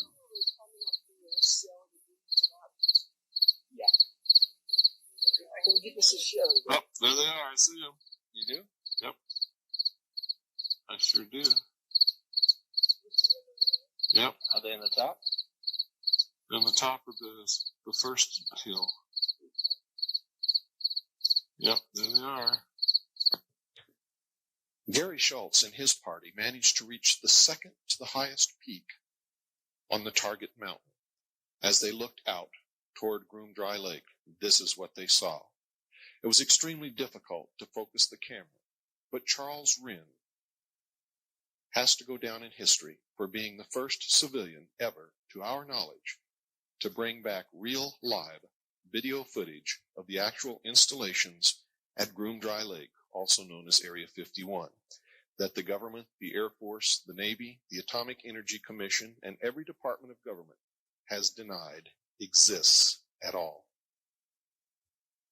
This proves that is a lie. Only way to pass the time is with a flag. You can get a good light, a good shot at that. There. I don't. Is that really what we're looking at, and just what we think? Yeah, that's room light. That's it. Hangers. Why would they? This is a question though that's legitimate. Why would they leave themselves open to us being able to come right up here and look at it? Well, this is exactly what we can find. Look at the bullshit. True, but look how desperate we are as seekers. Well, hey, it's more or less like, before they had even a bigger leak. But and you then know they what? took all the mountains they could get. They figured they had it sewed up pretty good. Yeah. Now that they've gone this far, since right. there is one little leak, That's what right. are they going to do? Take 20 miles more mountains? Exactly. To plug up And by the another way, hole? Bald Mountain is right over there. We're hiding behind that hill from Bald Mountain. Isn't that great? Those fuckers can't see us from their observation post. Their spy post. This is great. They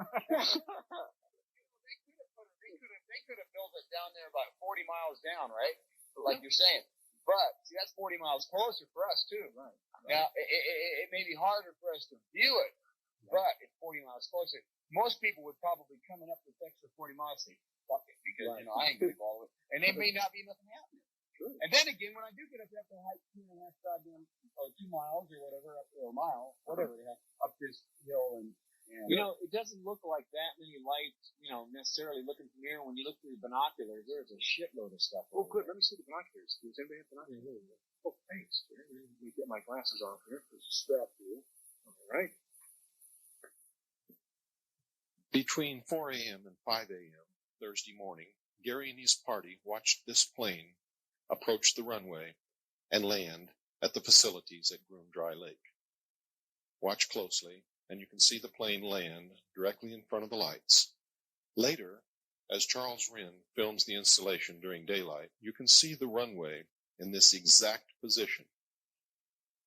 We watched on the ridge below, and Gary's party watched this plane approach inside the mountains and then land on the runway. We could not see the plane actually land where we were at, but we knew that it never came up from the valley once it descended down below the mountains. Watch carefully and you'll see the plane taxi up to the facilities. We believe this is the plane that brings some of the workers. Others that live in the Tickaboo Valley area of Alamo and Rachel enter the test site on the dirt road by bus. Man, Have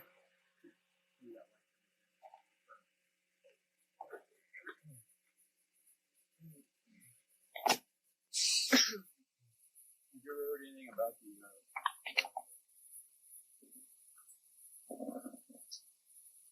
I like your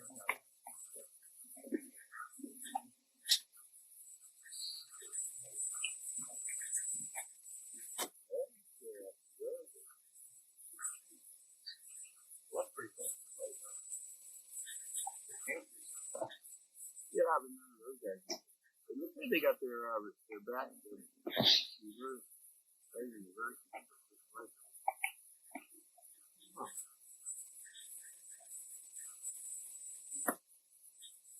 One, two, three. There's the camper and the van. Yeah, the camper and the van are parked almost. What the van right side behind it.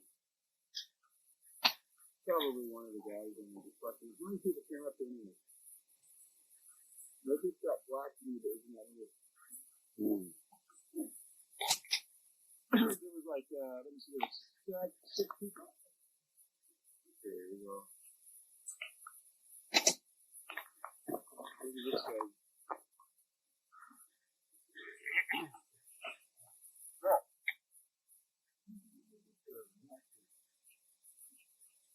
Oh, good. Yeah, it's good. Drop off.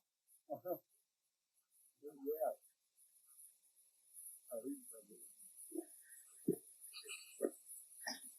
doesn't look like it's that big, but the territory is pretty cool. He's walking.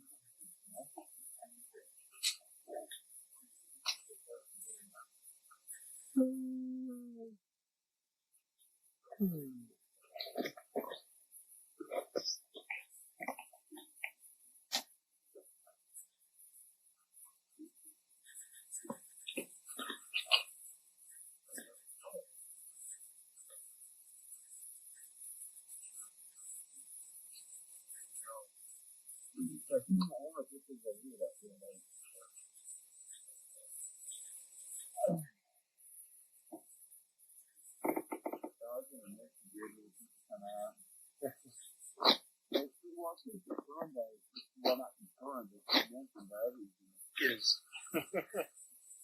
Oh, shoot. No saucers, though, huh? Dang.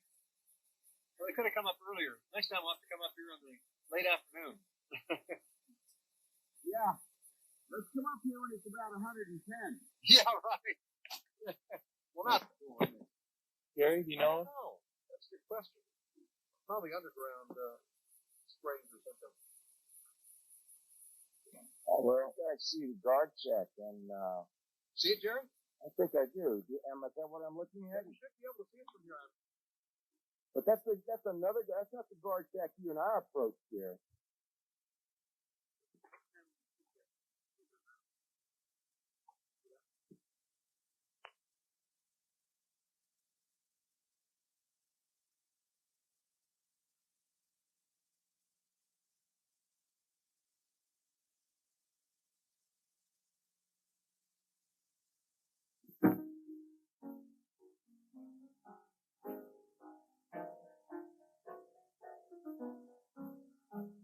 You make them sound big, you build them up high.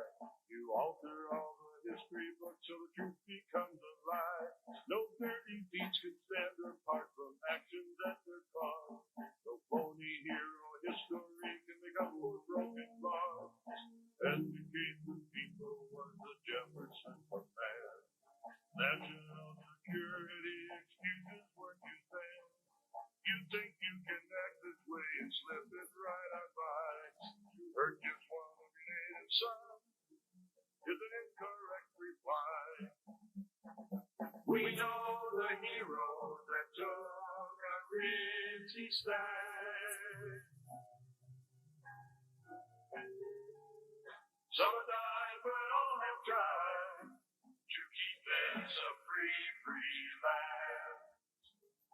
Thought of all the media to keep the secret live. Behind closed doors on foreign shores, our fate you will decide. No nine-member group of men should have at its command the destiny of all the world to hold in so few hands. Print your headlines and the fires of hate throughout this land. According rules, American schools to few to make a stand. You may hypnotize majorities with electronic hands, but the rest of us will stand and fight. We're the resistance band. One world order sounds nice to us, but the people should get to vote for it to be just. If you continue to manipulate, the people will stand. Take back this land. The Constitution we will reinstate. We know the heroes are gonna really stand. Some die, but all have tried to keep this a free, free land. Each of us must tread the pathway of our destiny alone, learning life's lessons and assimilating our experiences into all that makes up who we are. There is no greater harm that can be done than to interfere in even one person's journey of life. Yet through the ages, there have always been those insecure souls who on their way to maturity must manipulate every situation, including people, places, and things. It has been said that if a politician or even the supreme publicist of these unified sectors of that line could truly view their little selves from beyond, they would never again hunger for any earthly thing. But since this is the world of learning, there will always be tyrants and their slaves, and there will always be the eagles and swordsmen of the light that come to show the way out of this phony prison.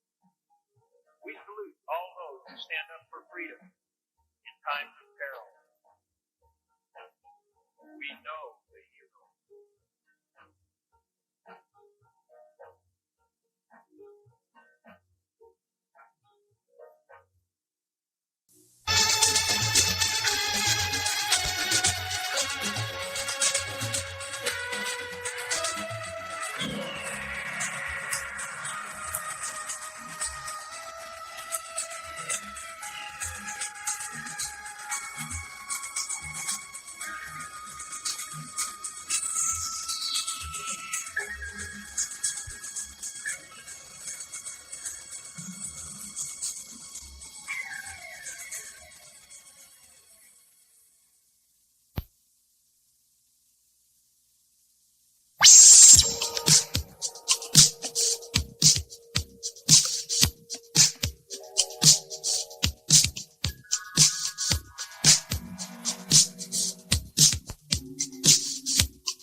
I saw it there,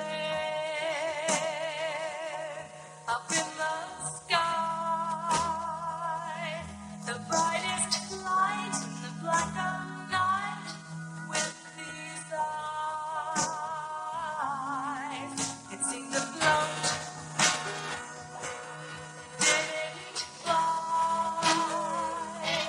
Harmonic disc and the sound of mist and my side. Take me there, take me with you tonight. Take me there, take me with you tonight.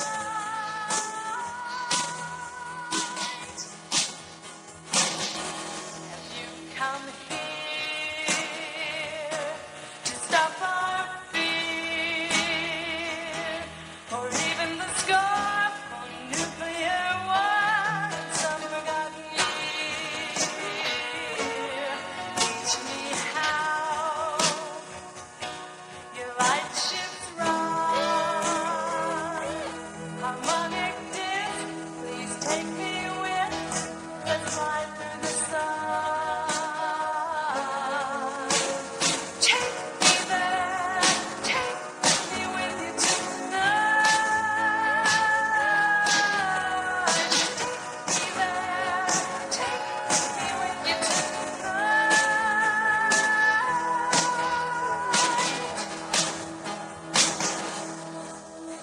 It came down low and it passed me by a wounded star, straying far.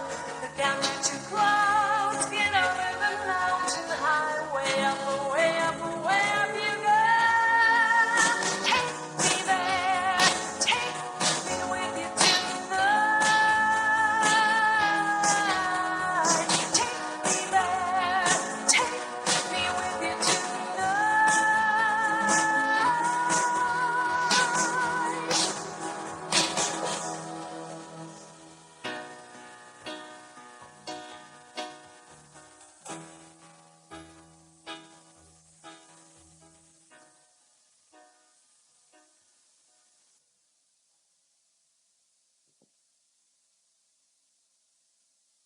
My name is William Cooper. I'm standing on Highway 375 in Nevada, about 140 miles northwest of Las Vegas. The mountain that I'm standing on is known as Hancock Mountain, and we are at Hancock Summit. Few people who travel this road, if any, ever realize that off in the distance over those mountains is one of the most closely guarded secrets in the history of the world. And that secret is the subject of this videotape. We are standing now in the Tickaboo Valley at the foot of Hancock Summit.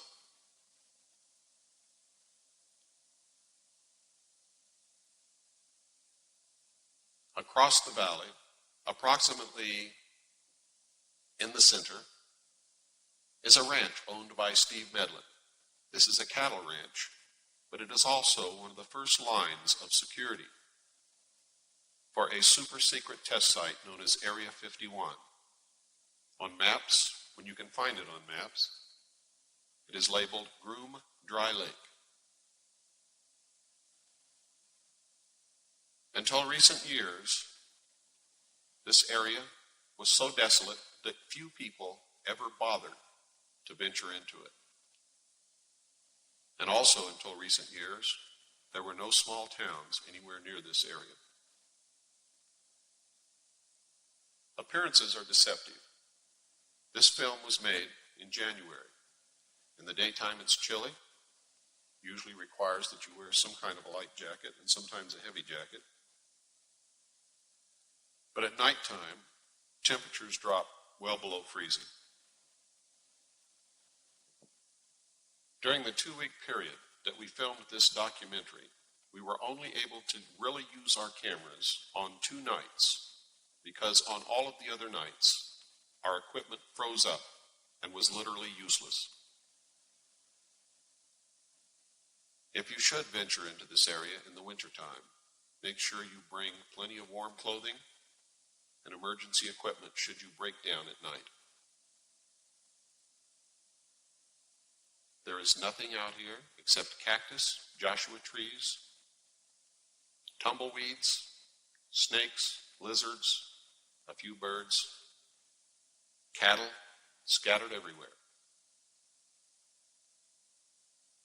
No one is ever able to come into the Tickaboo Valley, or in fact anywhere near the test site from any direction, without being detected and monitored for the entire time that they are in the area.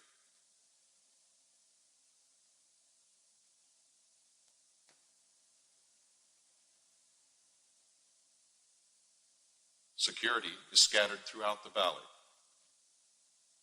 They belong to a corporation called Wackenhut Corporation and work at the test site on a contract basis. They can usually be found driving four-wheel drive vehicles and will approach anyone who ventures off of Highway 375 toward the direction of the test site. Another one of the observation posts in the valley is located on top of this snow-capped mountain.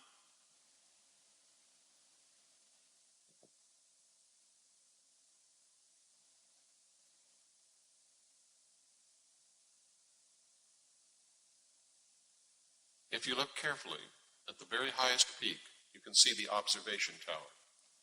Also, if you notice, coming from the left side of your screen,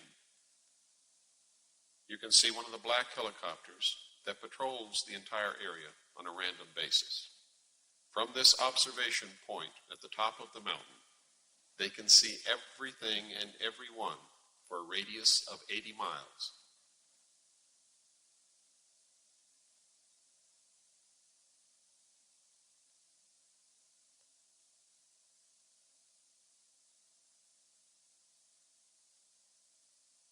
Panning out from the Steve Medlin Ranch, you will notice that we are standing at the junction of the dirt road that goes into the test site in Highway 375.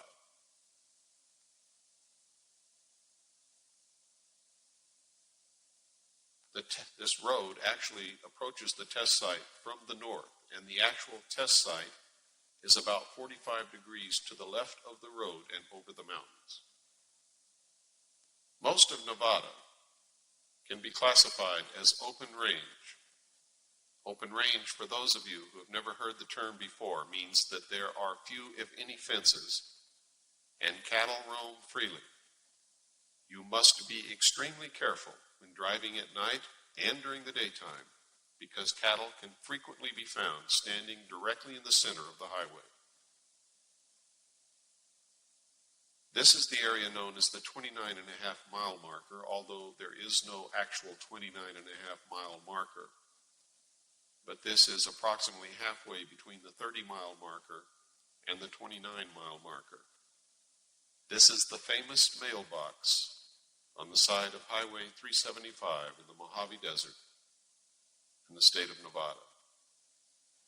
From this point, tens of thousands of people have watched strange craft fly in the sky over Area 51.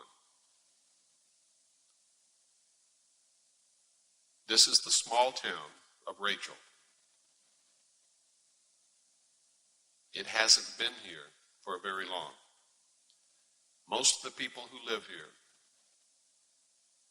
work for the government or for the test site in some way or other.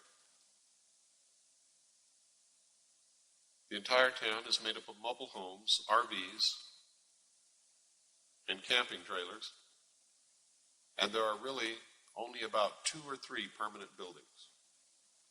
This dirt road eventually links up with another one that is another entrance to the test site. This is the Little Alien, owned by Pat and Joe Travis. We're going to interview Joe Travis in just a few moments. At the time of this interview, there was quite a bit of machinery in operation, and because I had a very limited time, was not able to wait until they shut the machinery off. So make sure that you listen carefully, because Joe has a lot to say.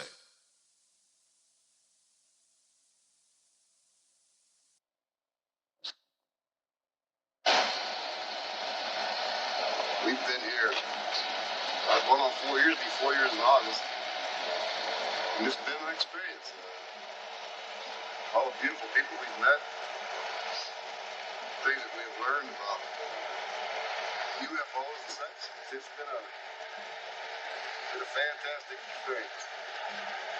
Something that a lot of people don't get to experience.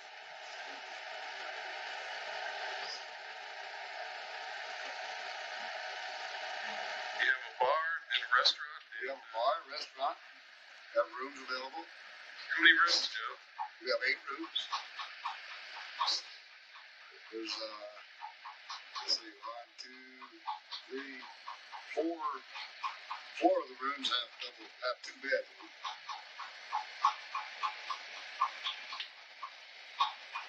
Have you ever seen any UFOs yourself?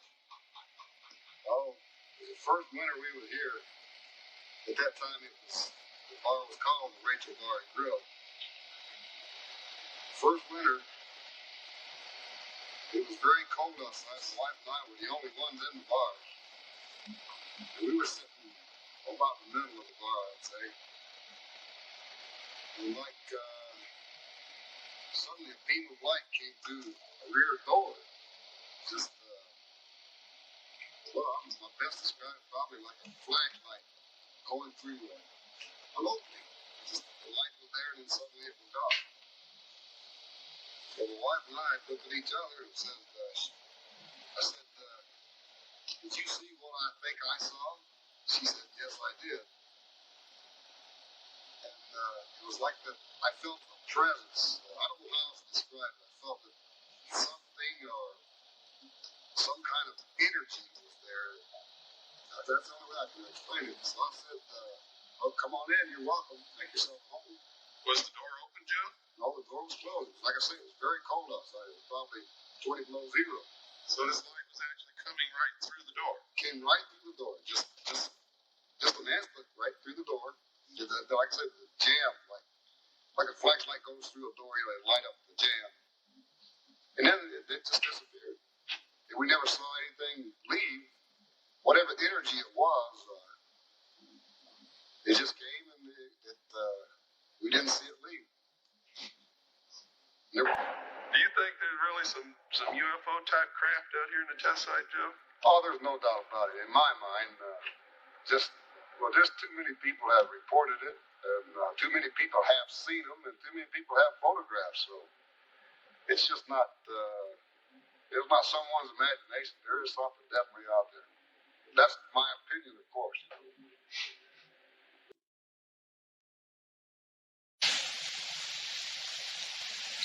It's really nice to have you back again, Bill. Be able to visit with you again. We, as you know, and maybe our friends out there don't, we've been here for 3.5 years. It's almost 4 years. It's a little place out in, well, we kind of call it the hub. Everything goes on around us, at least 100 miles around. And we have a little bar and a little restaurant and a little motel. When we took this place over 3.5 years ago, it was a lot smaller than it is now. It was kind of a big struggle for us.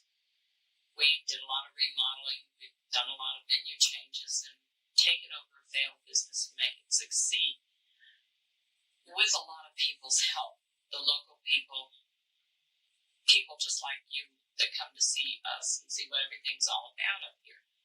It was a few months after we were open when a man came in here late one night and told us that he had heard about our little place on the radio. Well, needless to say, there was no way this man could have heard about us on the radio. We're out in the middle of nowhere. We're just way too small and financially not strong enough at all to get any pay for any radio time. What's this man want? That's what we said that night. As it ended up, we talked a little bit. Sure enough, it wasn't very long before Billy Goodman called us on the radio, and we found out it was a fact. He had been talking about our little place. Not the fun, the good people, the good food, we just have a good time up here. And the UFO activity that had been going on around our area.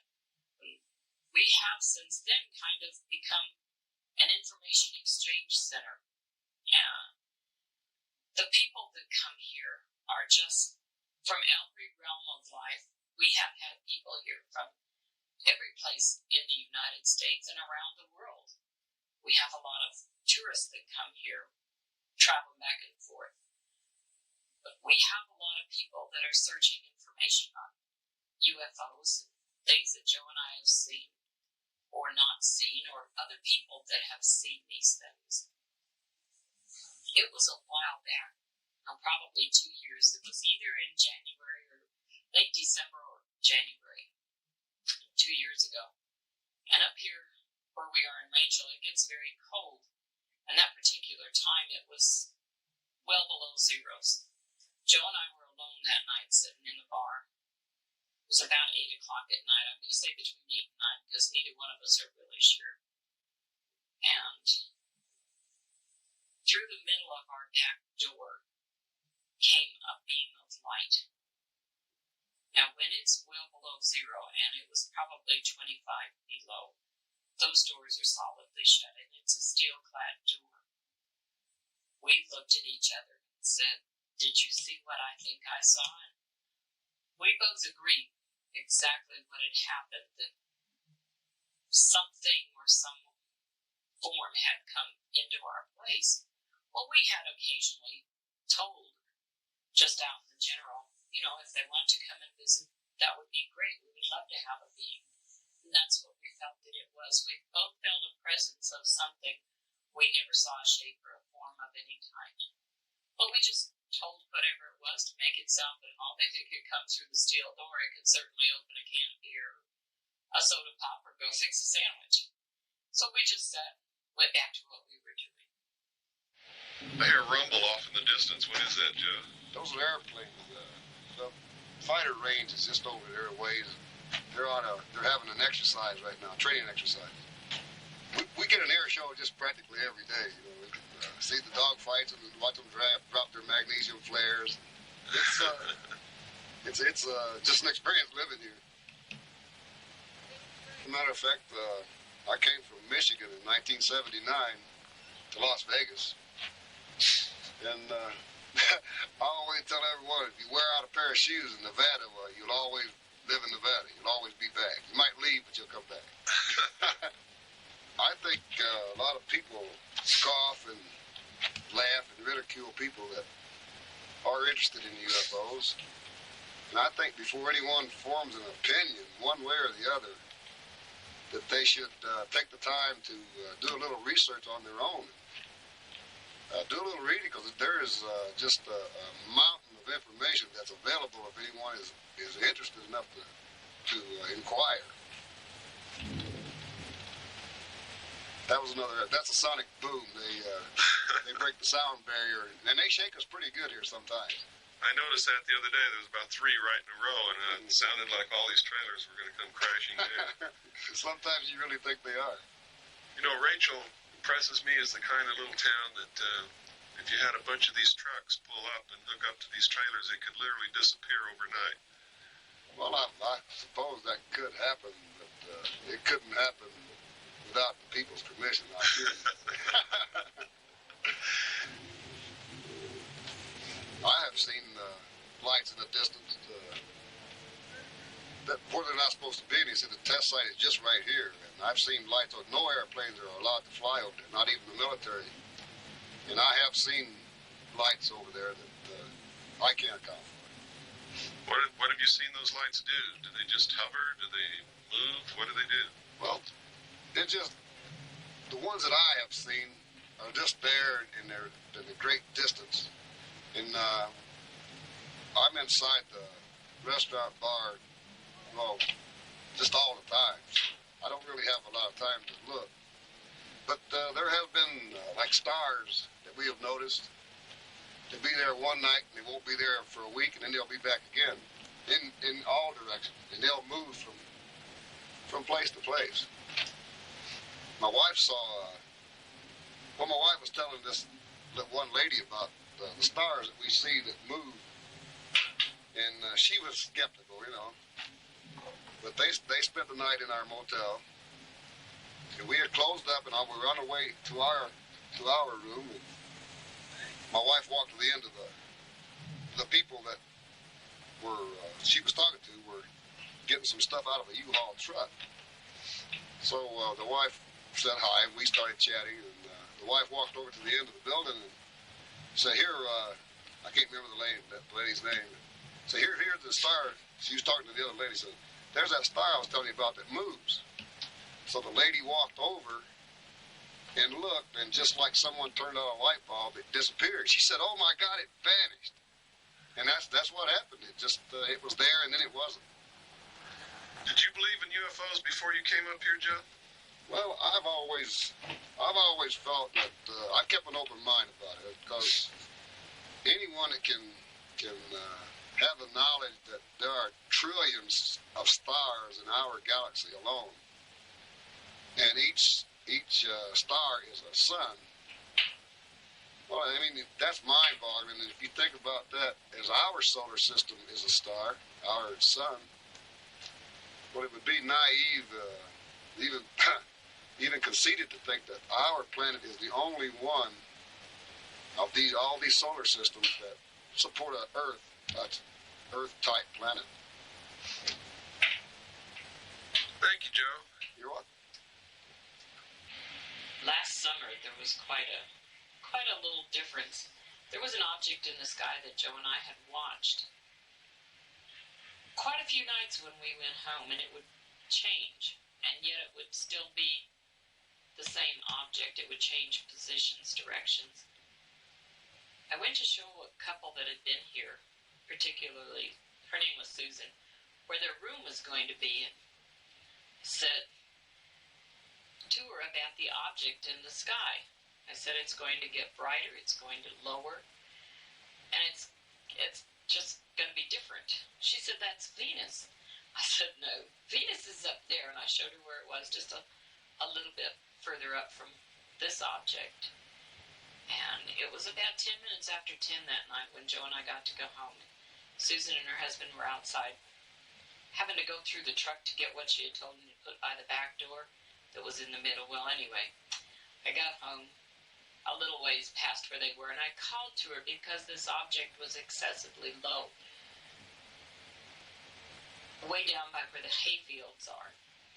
And I called to her, and she got there, and she had just enough time to say, oh my God, it disappeared. And exactly just like that. That's how she saw it, and it disappeared. There was no afterglow. There was, usually if a light goes out, you see something. But there was nothing. It was just total blank. Well, by now, you should have guessed that the secret that we're looking for is what the public generally calls UFOs.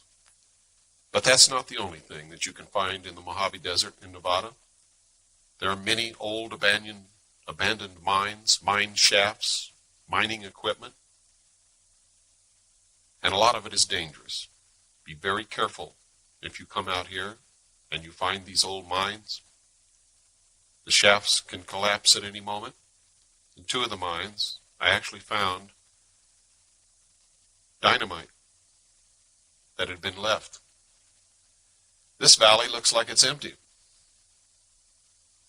But just follow the camera and it'll zoom right in on the remnants of an old mining town. This whole valley is filled with the ruins of rock homes, mines. Who knows who lived here? But as you can see, it's just at the top of Coyote Summit above the little town of Rachel.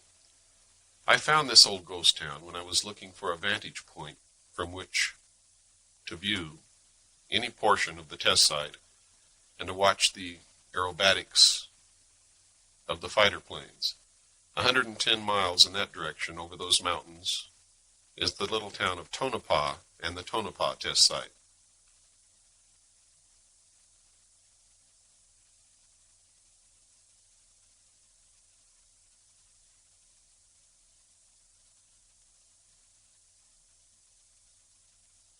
I found the ruins of this old mining town so interesting that I almost forgot my original purpose.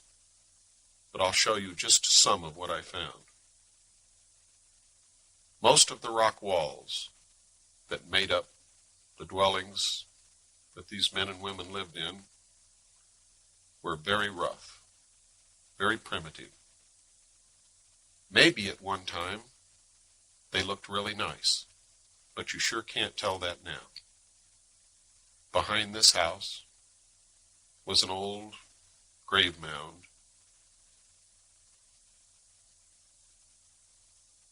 The marker long since gone. No way to tell who was buried under that pile of rocks.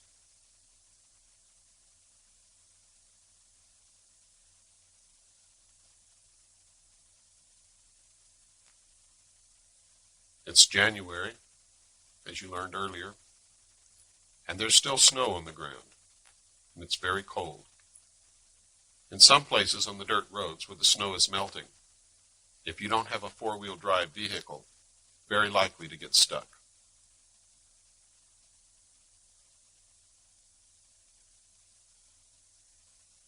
This is the only building in this little valley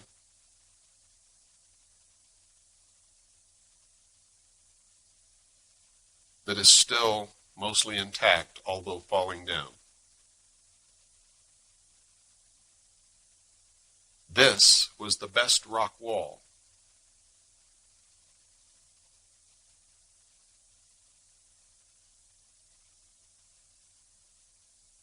I soon discovered that I had to be very careful as I walked around these ruins.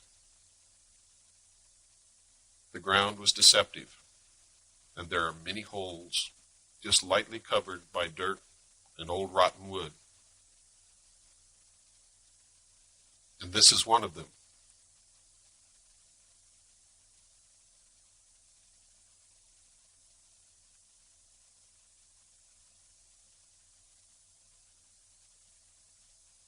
This, in fact, was someone's dugout home.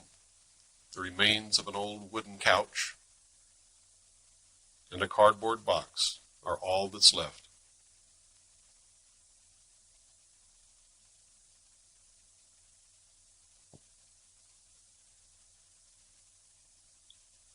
This spot was extremely dangerous. You can see that there are mine shafts under the ground, covered by rotting wood and dirt, and all one has to do to disappear forever is just step in the wrong spot.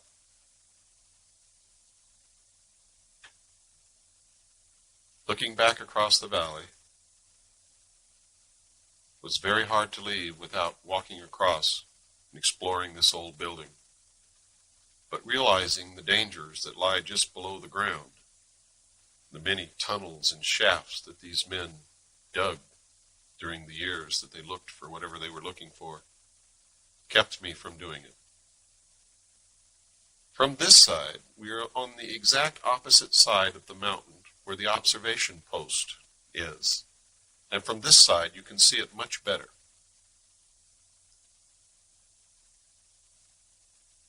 You can very clearly see the observation tower at the top of the peak. And now it's time to go down and wait for sunset at the 29.5-mile marker and see what we can film over the top of the test site.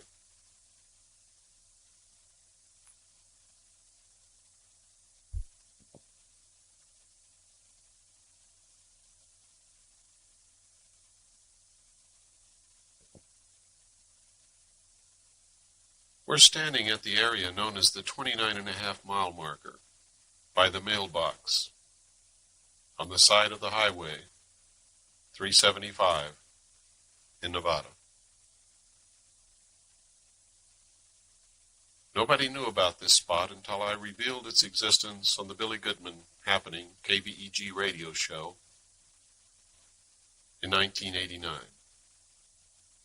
Many of the listeners called in and urged Billy to put together a field trip so that they could come out and see if what I had told them was the truth or not. Since then, literally, Tens of thousands of people have come out and stood at this spot and watched these strange craft that belong to the United States government fly in the sky over the test site.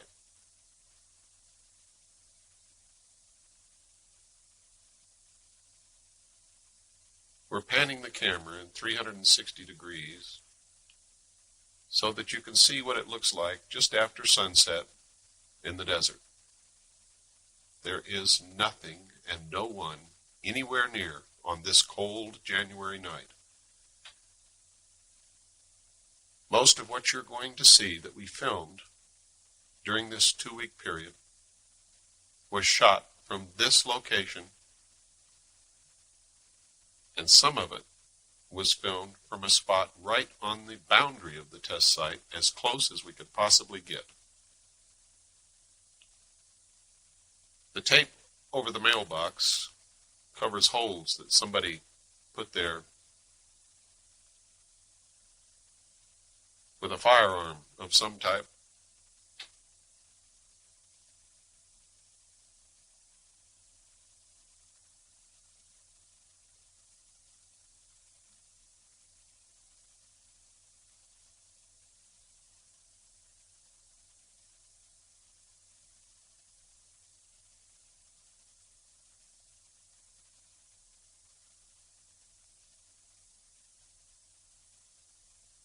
Very soon it will be dark, below freezing, and no moon. What you're watching is one of the fighter planes streaking across the sky. Training exercises and dogfights are conducted in this area frequently. Every day, while I'm asleep, these planes conduct their exercises, and I'm awakened on many occasions by sonic booms. If you'll watch closely, coming from the left side of the screen will be another fighter plane, and you can see how good these pilots really are as they literally come head-on and meet in midair.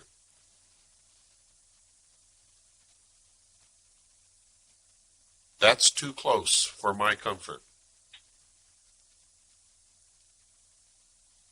Because I slept all day on most days during the 2-week period that this documentary was filmed, this was the only example of some of the exercises in the air that we were able to film ourselves. But on many other occasions in my trips to this area, I have seen the stealth fighter, the stealth bomber. This is the stealth bomber. This is the stealth fighter. What you're seeing are official Air Force film clips. This is the SR-71 Blackbird, which was recently retired.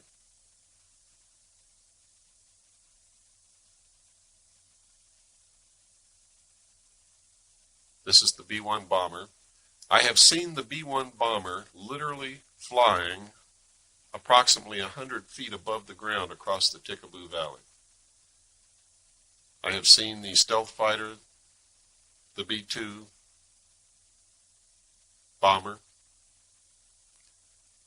several MiGs, all kinds of the latest fighter aircraft.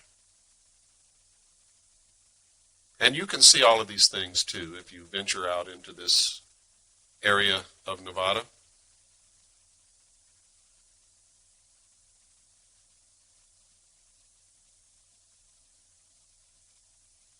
Most people don't realize that the stealth fighter was flying in the late 70s, and there was an operational tactical fighter wing made up of stealth fighters by the year 1983. The inhabitants of the Mojave Desert in this area knew about these aircraft many years before the general public even had the slightest hint that they existed.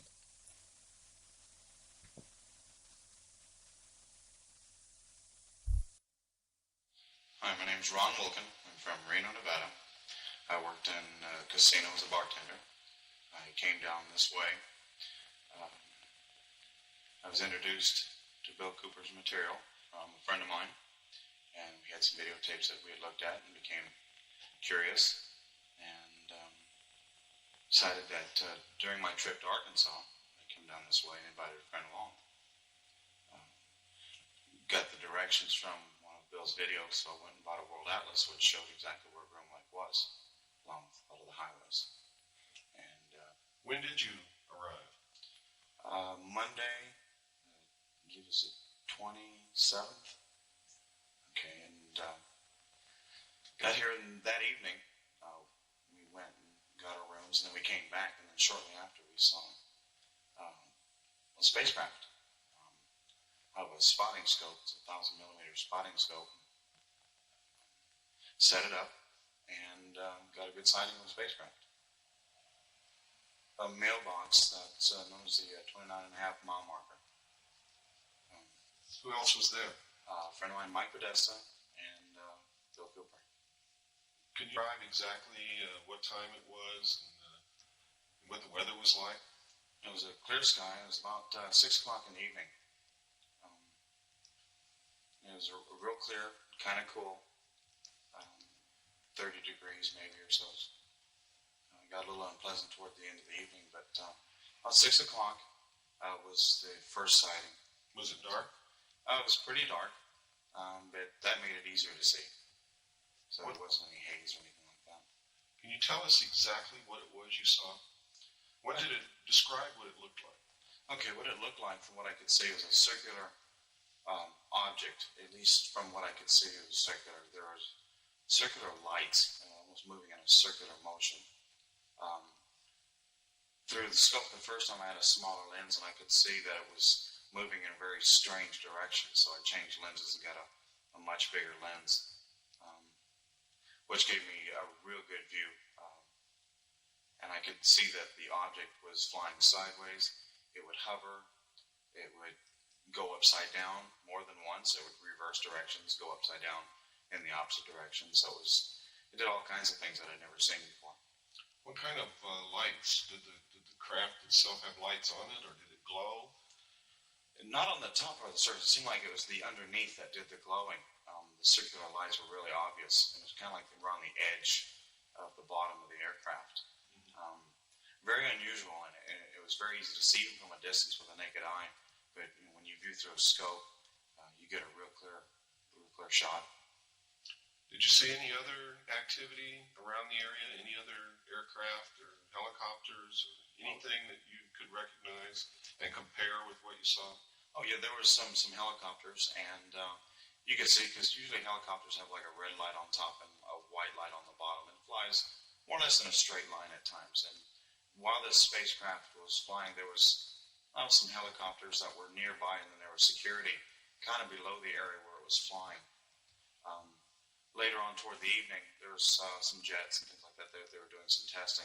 So you got a chance to kind of compare, versus an airplane, a jet, a helicopter, anything else. This was completely different.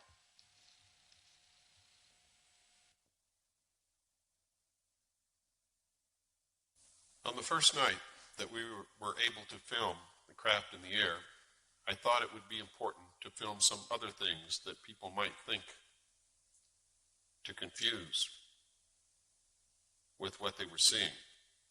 What you first saw was the brightest star in the sky that night, Sirius.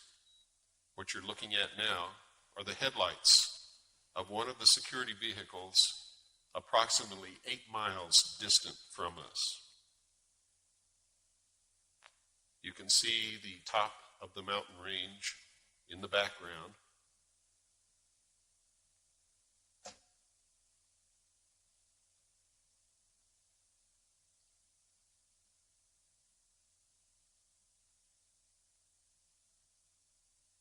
It is really very dark. And that is what most people would commonly call a UFO. Through the binoculars, it is actually almost saucer-shaped and looks very much like the drawing in the back of my book, in the appendix, my book, Behold a Pale Horse. This vehicle is moving at an unbelievable speed. It is 20 miles away from us, and the entire craft glows. Now, let me make that very clear to you. The entire craft glows and pulsates with light. What you're looking at is not an airplane. It is not a rocket. It is not a balloon.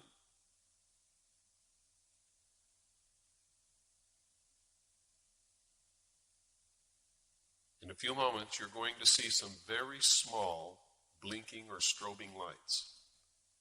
Those lights that you are going to see are aircraft and helicopters that are accompanying this craft on its test flight. This is a very mild test flight. It is not performing the maneuvers that we have seen it perform in the past. However, on another night, we captured this craft performing maneuvers which, according to the laws of physics, cannot be done. And if they could be done, according to the laws of physics as we know them, no human being could live inside a craft performing those maneuvers unless the laws of physics as we know them are wrong. What you are looking at is what people all around the world have been reporting since the late 40s as unidentified flying objects. In my research, I have found that Germany actually developed these craft during World War II. Notice just to the right of the craft, you can see helicopters and airplanes, one of them approaching the craft.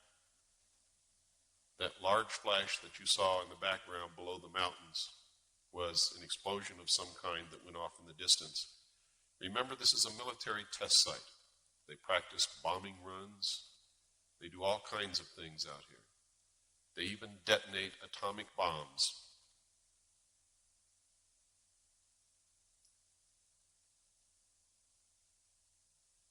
See how small the airplanes and helicopters are compared to this craft? Remember, we're 20 miles away, filming this craft in the air. The horizontal movements, the real rapid ones, are when I'm panning the camera to keep it in the frame. At no time ever do I move the camera vertically. What you are seeing there is the craft making those maneuvers on its own. The only movement of the camera is horizontally to keep the craft in the frame of the video camera.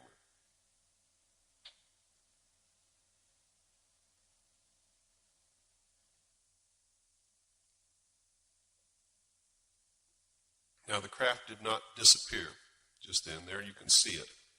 However, you have to understand that the viewfinder on the video camera is so small, it's about a half-inch square, that in the pitch black darkness I lost it, and I'm now trying frantically to get it back into the viewfinder, and there it is. This craft is huge. The entire skin of the craft glows like a light bulb. And it has now completed its test flight. It is going back into the test site at Groom Dry Lake, Area 51. It is not descending into the area known as S4. Don't pay any attention to all the baloney you've heard about that. Well, you saw the brightest star in the sky, Sirius. You also saw the headlights of the security vehicles. These are flares off in the distance. You can always tell flares because they leave smoke trails in the sky. Those of us who served in Vietnam are very familiar with flares. The small strobing white lights that you see diving down toward the flares are aircraft making practice bomb runs approximately 20 miles from our location. We could actually hear the muffled explosions all the distance.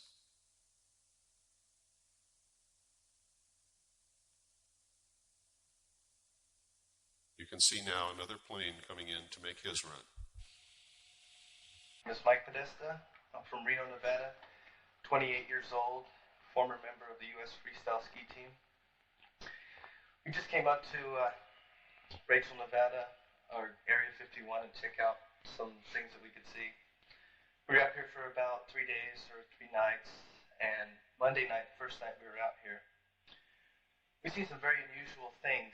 From a distance, at the 29.5-mile marker, I could see lights, not too distinctive, but looking through Ron's lens, which is like a telephoto, or a telescopic lens, I could see a craft, and it was very unusual, and I was really surprised to see it.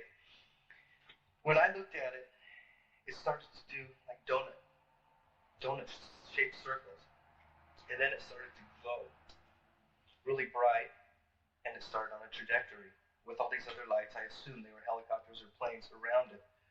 Our cameras froze up. It was very interesting. It was very cold, and the sighting lasted about 3 minutes, and about 1 minute after the first craft was moving, another one popped up. And we could see that they were very different, not like an aircraft where it has landing lights. This whole thing was lit up. I've never seen anything like it except for Bill Cooper's video, which shows something very weird. And I would advise anybody, if you're very interested, to come up and check this out. I took 4 days off of work, my own money. I'm a concerned citizen. I really wanted to see for myself, and you can too. Just go out there and look for yourself. It's easy to find, and it's worth your while. Just 3 minutes of a sighting made my whole trip. Did you have any doubts before you came that it might be just a bunch of baloney and maybe you wouldn't see anything at all? No, I didn't. After seeing so many things on so many photographs and video footage of Bill Cooper's and also some other footage, I knew something's going on, but I really did come down here to see it with my own eyes, and I did, and I was amazed. So you know beyond any shadow of a doubt that they're testing some totally unconventional and unorthodox type of aerial craft in what's called the Groom Dry Lake facility. Definitely. You know, I think of people say UFO, unidentified flying object. Well, it's over a military facility, so I would identify it as a government craft. Definitely doing things that I don't know how any kind of human would survive the maneuvers that this craft was performing.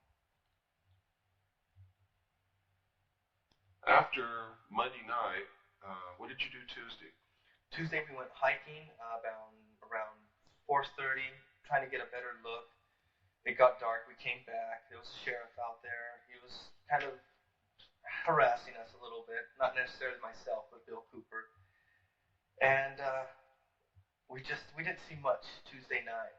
Wednesday night we went up there. We went in about 11 miles closer, and there was security watching us for about 8 hours.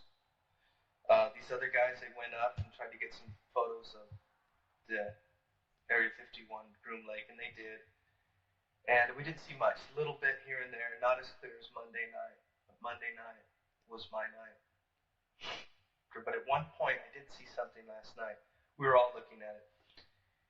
And it was traveling like this, and it zipped back the other way and traveled. I don't know if an airplane can do a circle so fast, but it looked like it stopped, reversed, and it did it a couple times.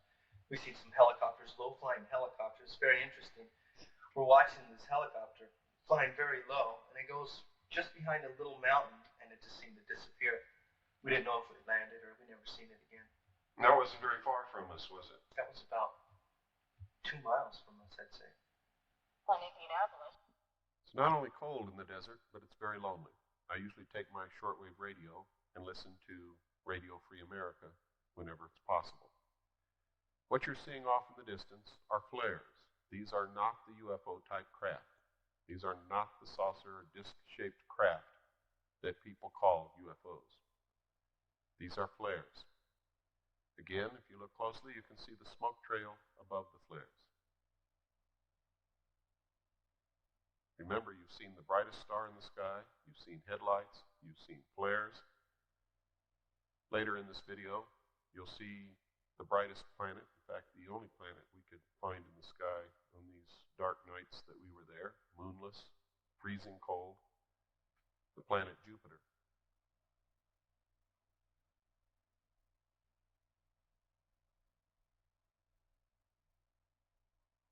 We wanted to make sure that you could see everything that people could possibly say was being confused with this craft that we're filming.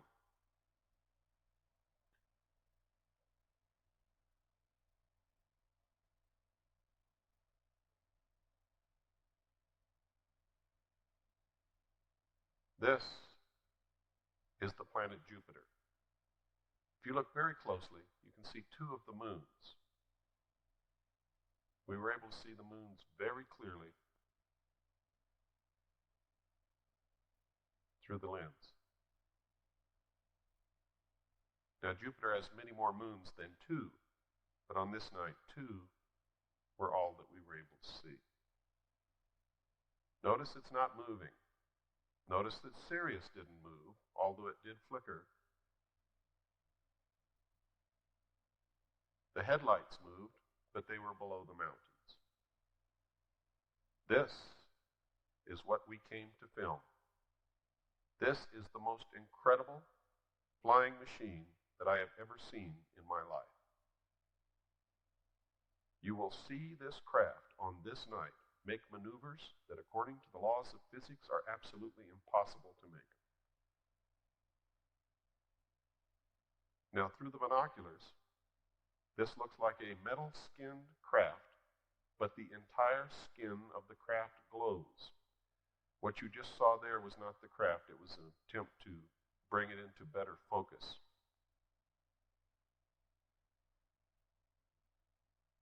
When you see extremely rapid horizontal movements like that, it is us moving the camera to keep it in the frame. We never move the camera vertically. Never. You just saw the craft do something that we witnessed on many occasions. It literally disappears from the sky. Through the binoculars, you can see absolutely nothing there. It doesn't turn out lights. It doesn't stop glowing. It disappears.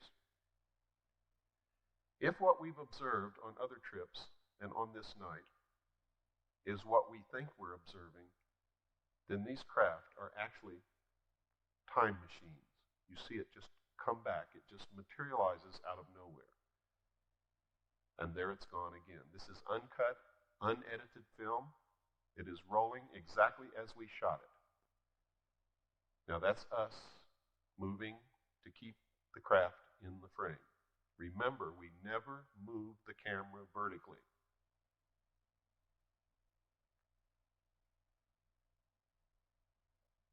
Now it's gone again. Through the binoculars, it literally disappears from the sky. It is not in this world anymore. I don't know how to explain it. I don't know what to tell you. All I can tell you is what we saw and what we filmed and show you.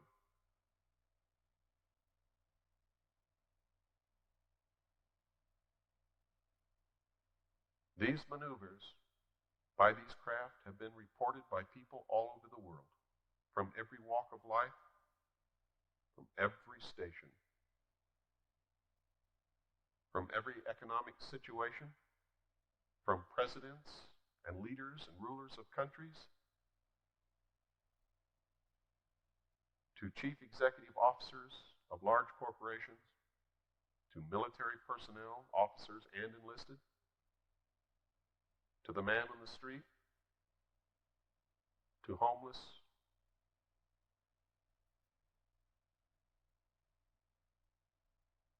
primitive tribesmen who have never read a UFO book and have never heard of UFOs have reported these craft. You just saw it disappear. You just saw it blink back on and disappear again. We have no way of knowing where it goes. We cannot explain this. But we can tell you, beyond any shadow of a doubt, that these craft belong to the United States government and are flown from a super secret test site owned and operated by the United States government, which the government denies exists. You will also see that test site in this video, filmed for the first time from a mountain overlooking the area.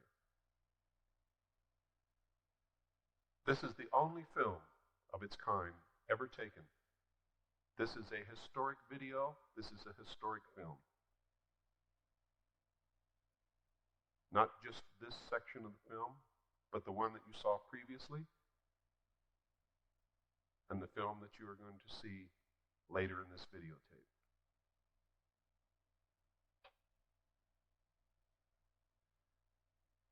Now, Germany developed this technology during World War II, and they've been secretly working on it ever since. Why is it kept so secret from the public when we know by our research that the United States government, Great Britain, Canada, and the Soviet Union all possess this technology? Did it come, as many people say, from an extraterrestrial source? I can't answer that question. Those are the donut-shaped movements that was explained to you by one of the people that I took along with me. The 4 people that you see in this videotape had never seen a UFO before in their life, and that's why I brought them with me, so that you could hear from their own mouth what they saw. Now let me venture a question to you. What better way to unite all humanity in a one-world government than if we were attacked by some other species from some other planet?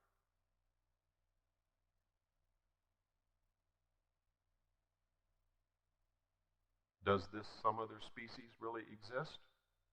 Or is this technology being used to make us believe that they exist in order to break down the sovereignty of nations and bring all of the people of the world together under one world government?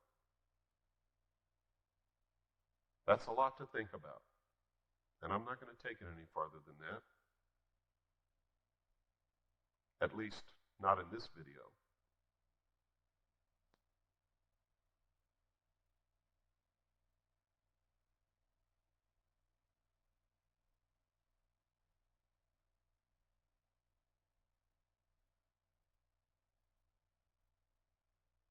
Remember, this film is uncut and unedited.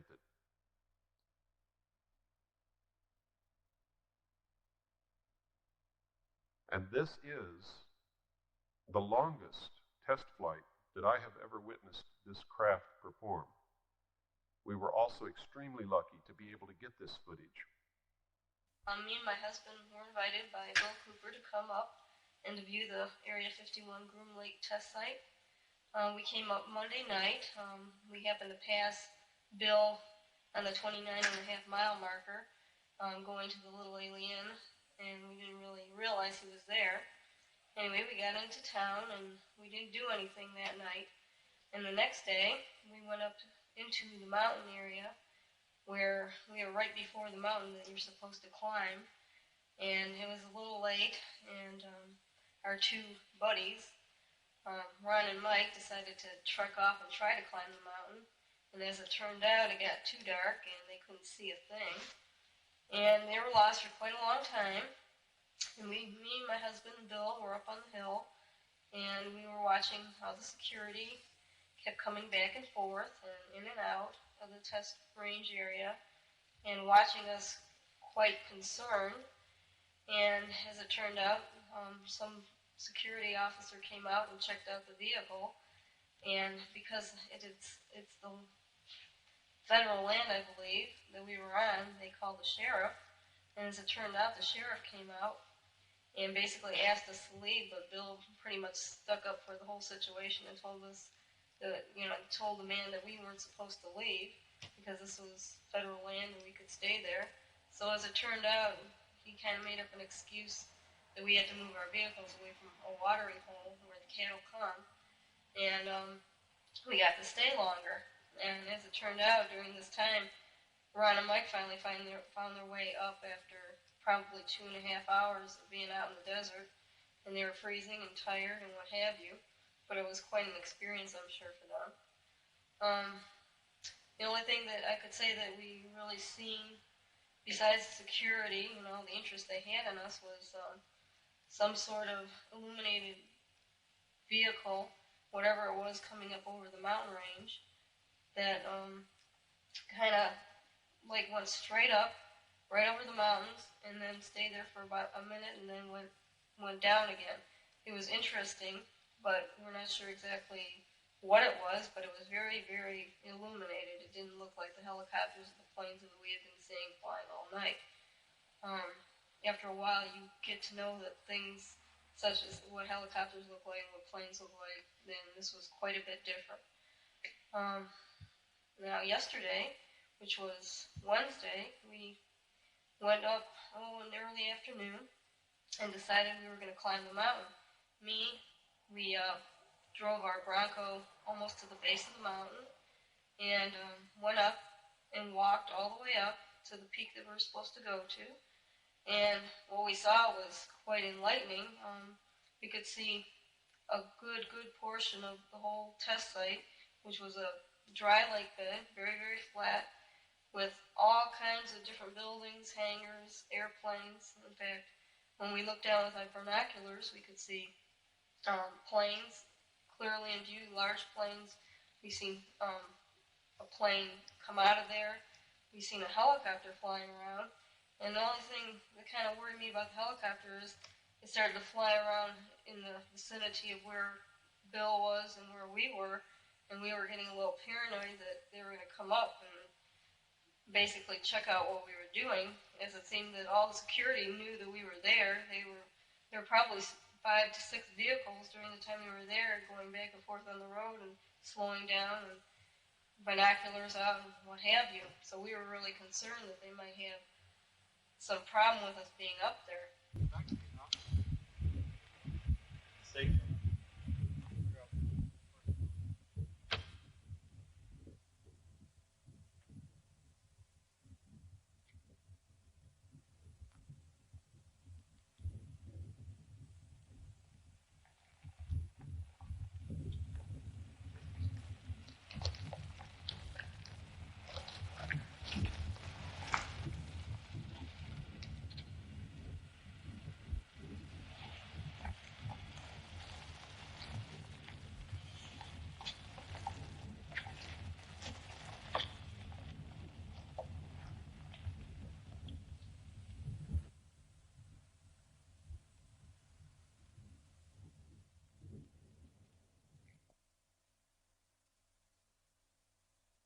Well, there they go, off into the desert.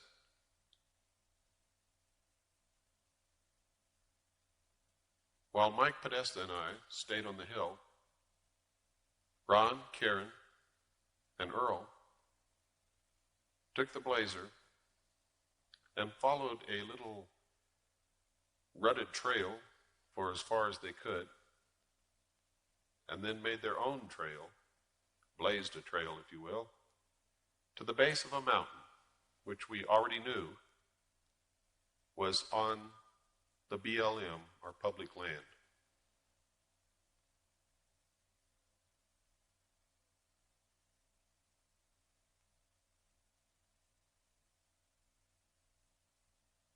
Right in the center of your screen, just over those rocks, is their four-wheel drive Blazer. They are literally picking their way through the cactus, the rocks, the tumbleweeds. Again, they are just a little below the center of the screen.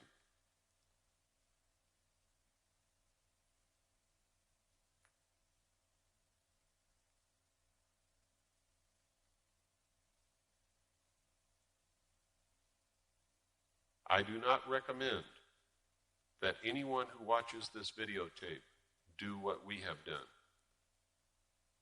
It is extremely dangerous.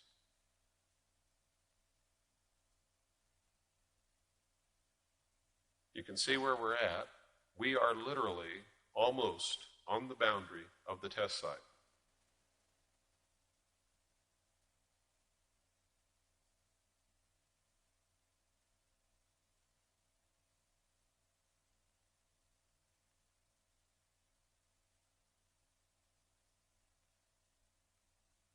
I'm going to pan around so that you can get some idea of exactly where this section of the documentary was filmed. Down at the lower part of the screen, you can see the water hole that the sheriff made us move our vehicles 1,000 yards away from in the middle of the night. We won the battle because he told us we had to leave the entire area. You see the road that's going up to the base of the mountain in the distance? That's the dirt road, and where it meets the mountain is Highway 375. We're approximately 12 miles from the highway at this point.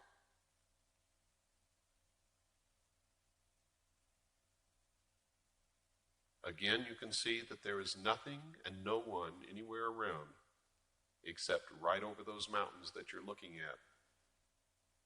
It's one of the most super secret test sites in the United States of America.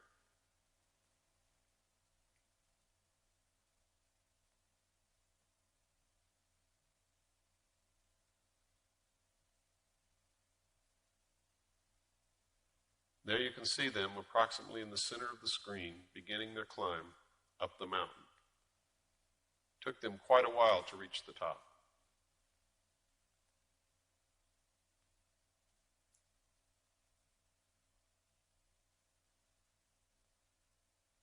Again, they're about in the center of the screen.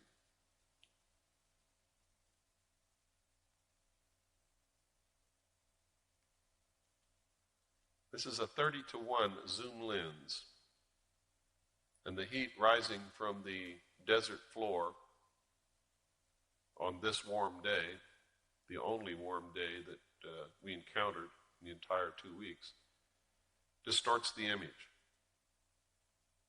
When we hit the digital and go to 60-to-1, you'll see that the combination of the wind, and it was very, very windy, the wind buffeting the camera and the heat rising from the desert floor seriously deteriorates the camera image.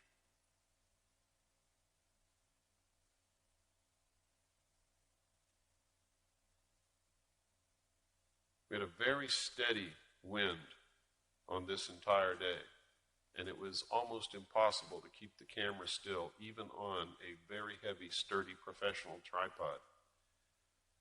Well, they've reached the top, and the first one who was up there, who's sitting on the rock, was Karen, and she never let the other two live it down for the rest of the time that we were together. Her husband, Earl, was last.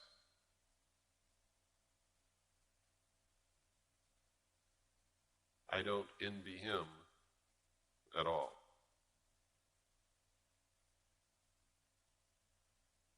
Now you can see exactly where they are. From that vantage point, they were able to look right down in and view the entire test site.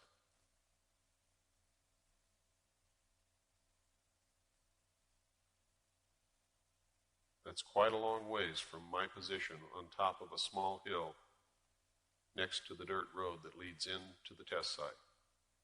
The actual border of the test site at this point is no farther than 3/4 of a mile from our position.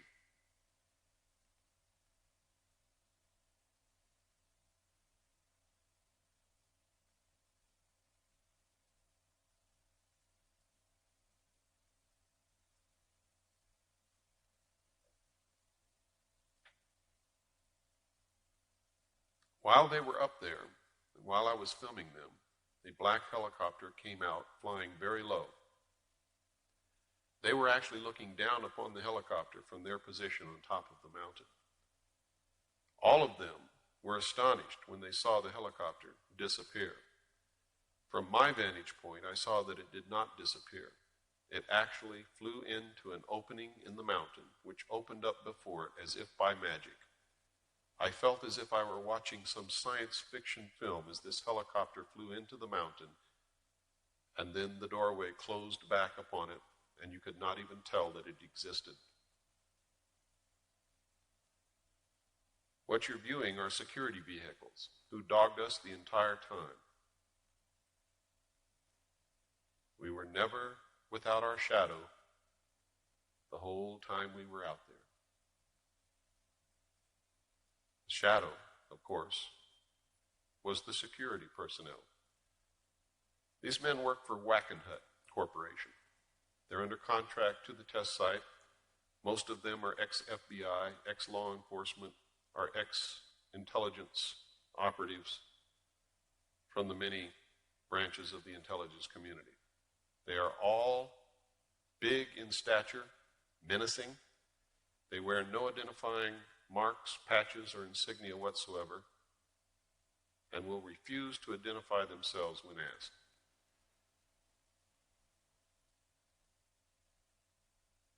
These two drove up and wrote down the license number of our vehicles.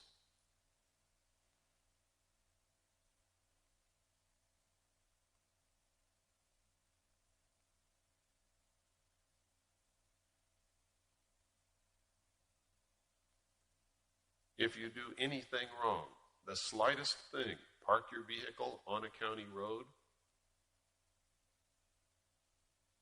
if they run your license plates and find that you have warrants outstanding, anything, they will use the slightest excuse to call the county sheriff to come and either arrest you or order you to leave the area. Your only weapon is to make sure that you do not do anything wrong, make sure you know the laws, make sure that you are on public property, BLM land at all times, and make sure you know what your rights are. These two guys parked out in the desert, facing directly at us, and watched us and filmed us with cameras and watched through binoculars the entire time that we were on the hill. They were under the impression that we could not see them, but they underestimated the power of our telescopic lenses.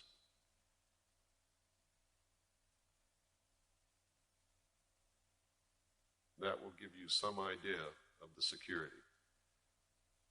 Well, you can see our intrepid climbers coming back down the mountain, and you will hear from one of them now. And we were getting a little paranoid that they were going to come up and basically check out what we were doing, as it seemed that all the security knew that we were there. There were probably 5 to 6 vehicles during the time we were there, going back and forth on the road and slowing down, and binoculars out and what have you. So we were really concerned that they might have some problem with us being up there. As it turned out, the helicopter just flew around for a couple minutes, and then I don't know where it went, but it just disappeared. And I don't know where it went because it didn't go behind any mountains. The mountains were too low. So I'm not too sure what happened to the helicopter, but it was an unusual experience to watch it. And we were very high, and we were way above it, so something happened to it. Don't ask me what. Anyway, we got quite a bit of, I took some shots with my camera, and Ron took shots with his camera. And I think the only thing we regret was we didn't have the proper equipment and possibly like sleeping bags and things like that, because I think we definitely would have stayed up there all night long, and I think we would have came out with some really good footage if we did. The thing is, it's a very high peak, and you have to basically dress for the occasion and take enough sleeping bags and food and what have you to keep your energy up. I definitely would recommend anybody who knows anything about this to come out and see what's going on, because I don't think you'll be disappointed if you spend 2 to 3 days here. I mean, just the fact that they are so concerned that you're out there is enough reason for me to believe that something goofy is really going on. I have no doubt in my mind that, they are flying some kind of very, very sophisticated craft. So, I'll be out here again probably in the next couple of months just to get some better footage with maybe a better camera or video recorder, and I'm going to try my best to get what I can. Well, there definitely is something strange going out there with the government, and I think that if you have any interest in seeing any kind of flying saucer type vehicle, that this is probably the best place to come. If you stay a few days, you can probably see something. Just don't worry too much about the security. As long as you're on the right piece of property, I guess you're going to be all right. I think they try to intimidate you a lot, but it doesn't really bother me. I think just being out there in the desert and seeing all these unusual things is enough to make me feel that, well, I should take the time and do it and not worry about, what they think. I will be out again, so until next time. On one of the last nights of my stay, exactly on the boundary of the test site, I watched this craft come up and fly directly over my head. The camera was on a tripod and captured this film footage as I watched.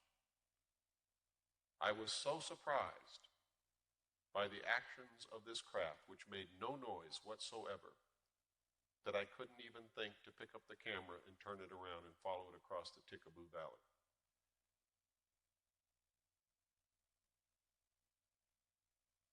It was shaped like a flying wing, what's commonly called a boomerang-shaped craft, made no noise, and had white lights all along the leading edge.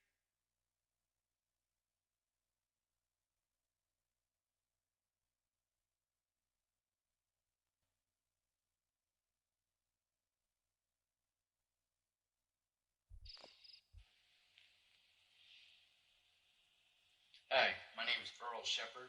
I'm from Pinckney, Michigan, and I'm here with my wife. I was invited out to Area 51, which is also, excuse me, Groom Dry Lake by Bill Cooper. We came out here Monday. We didn't see anything Monday due to the fact that we were trying to catch up with Bill. But we came out Tuesday evening. It was about 8 o'clock. We were sitting up on a hill area, and we were sitting in the truck because it was very cold. And I looked out the window, and I seen a craft. I couldn't identify it or the outline of the craft, but it was very brilliant. It came up above the mountain range. It stopped in midair.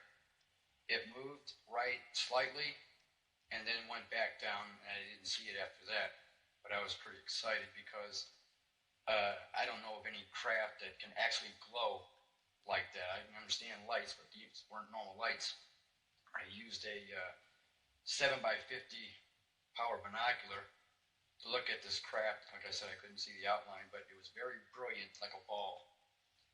And that was Tuesday night. It was pretty exciting. Also,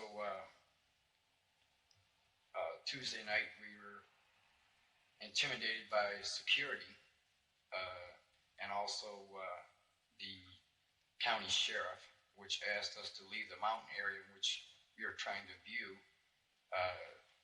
unidentified craft or government craft, if you will.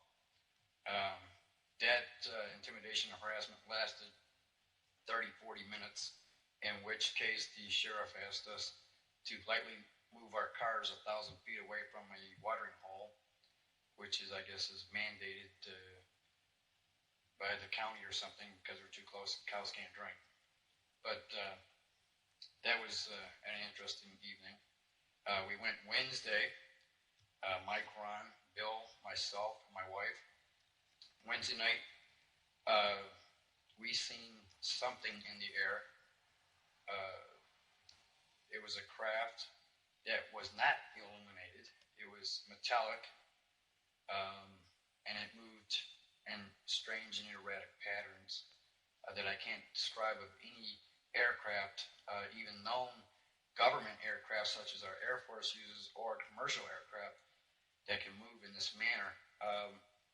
The reason or the way I spotted it is I was looking through my binoculars and it kept like twinkling, but it was moving in an erratic pattern such as it went up, then moved right, moved left, and it spun, and then it went down. And through my binoculars, the reason I spotted it is because I was out of focus and I made it look like a silver ball.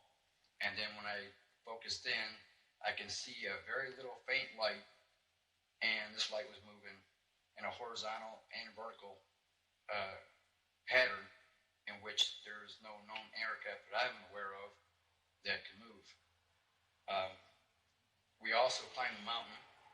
We went on top of the mountain. We looked down in Groom Dry Lake.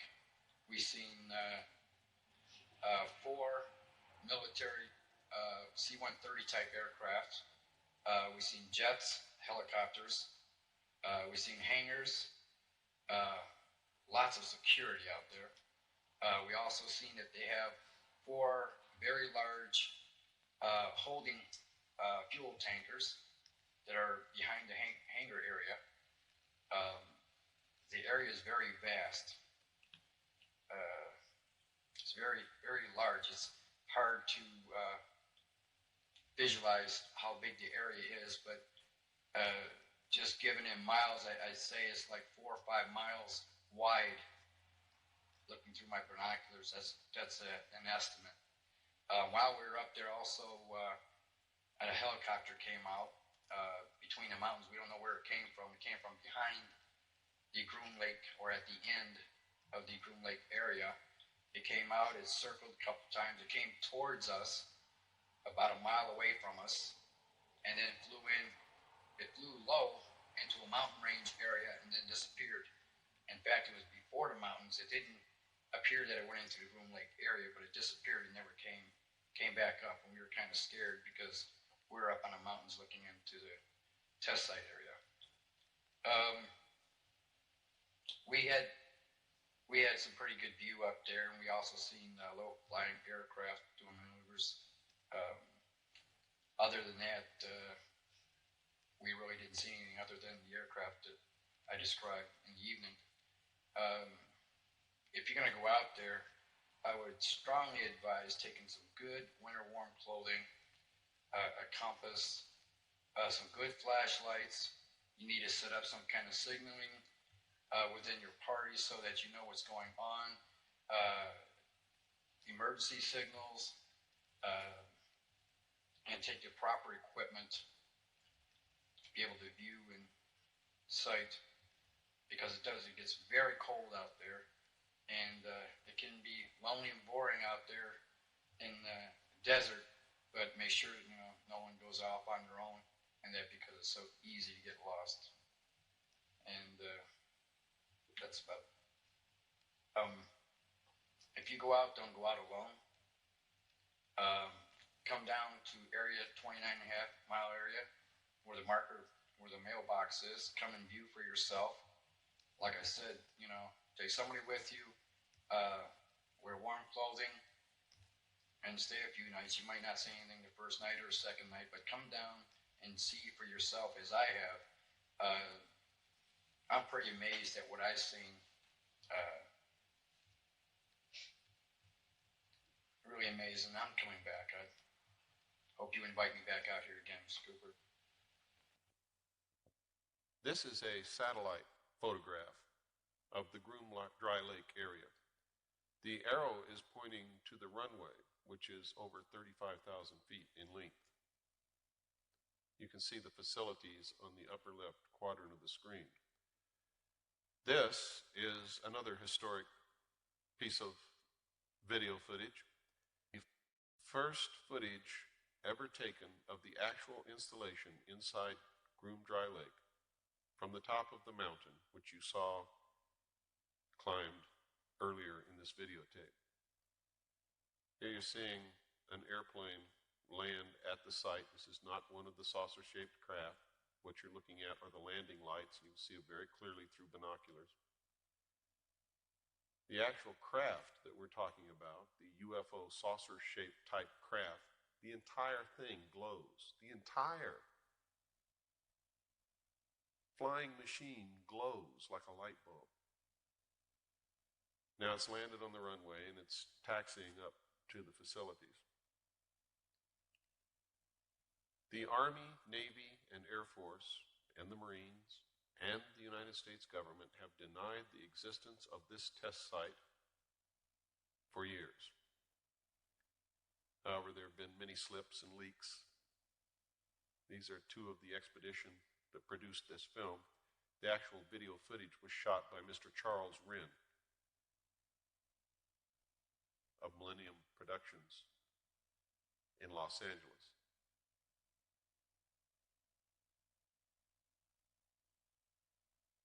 You can see that it's a little grainy, but we're very lucky that Charles Wren gave us permission to use this film in this video. And I might remind you that beggars can't be choosers.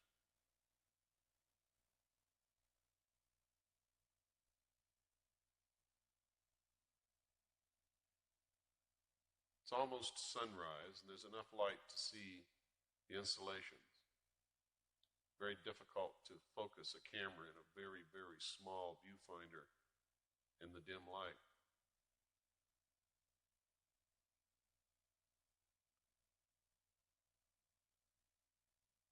That's the road down there that comes from the base of Hancock Summit, Highway 375, all the way into the test site. One of our expedition members sleeping on the job. Another one with his binoculars standing lookout.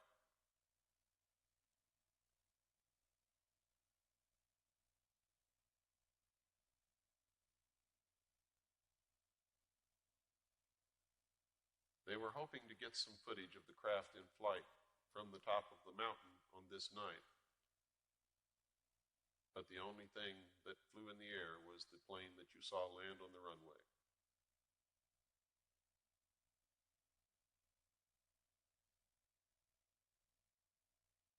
It's hard to make so many trips out here to the test site without falling in love with the desert.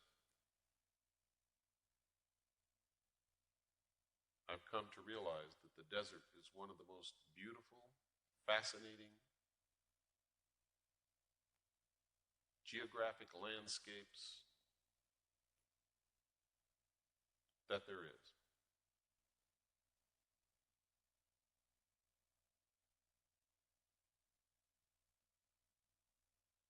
There you can clearly see the dry lake bed. You can see the runway going across the center of it from left to right. And you can see the hangars and the buildings and facilities. This videotape proves once and for all that when the Air Force, the Navy, the Marines, and the Army, and the government denied the existence of this super secret test site and claim that there's nothing there but dry lake bed, that in fact is a lie.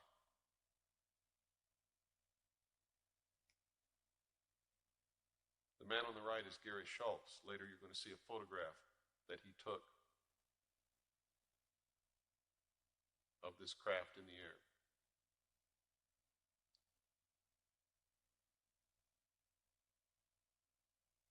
We're quite a pair, Gary and I. He has one arm and I have one leg.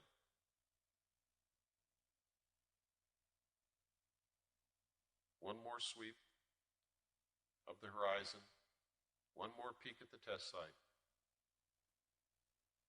You can clearly see the dirt road that goes into the test site down below the mountain. And off in the distance, the hangars, the facilities, the runway. From the top of the mountain with binoculars or with a telescope, you can see everything quite clearly.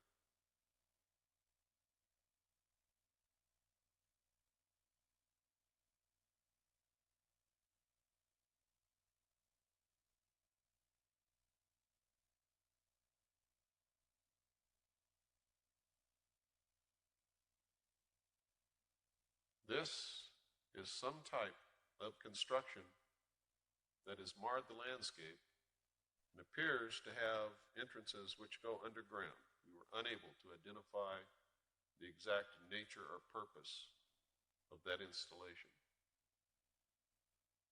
Now, if you follow the dirt road from Highway 375 at the foot of Hancock Summit, this is where you will end up, and you must go no further than those signs. This security vehicle was waiting for us like a spider, and as soon as we drove up, they began coming toward us. But they stopped as soon as they saw that I had a video camera on my shoulder. These men who work for Wackenhut Corporation do not like to be videotaped. They do not like their picture taken. Those are the signs. I would advise you to stay as far away from those signs as I am standing as I make this video. If you cross the line between those signs, or any line that makes up the boundary of the test site, you are fair game and could be charged with espionage, could be arrested, And as far as I know, maybe you could be shot. This is the gate of the Medlin Ranch. And here you can see the ranch. There are quite a few trailers on this ranch, and we've watched many of the security vehicles drive up. The occupants get out, go into these trailers, and not come out for several hours. We deduce from this that the ranch is a front for the security. At night, I have driven down the dirt road toward the ranch, and a brilliant white light comes on top of one of these poles and alerts everybody in the valley that someone is on the dirt road.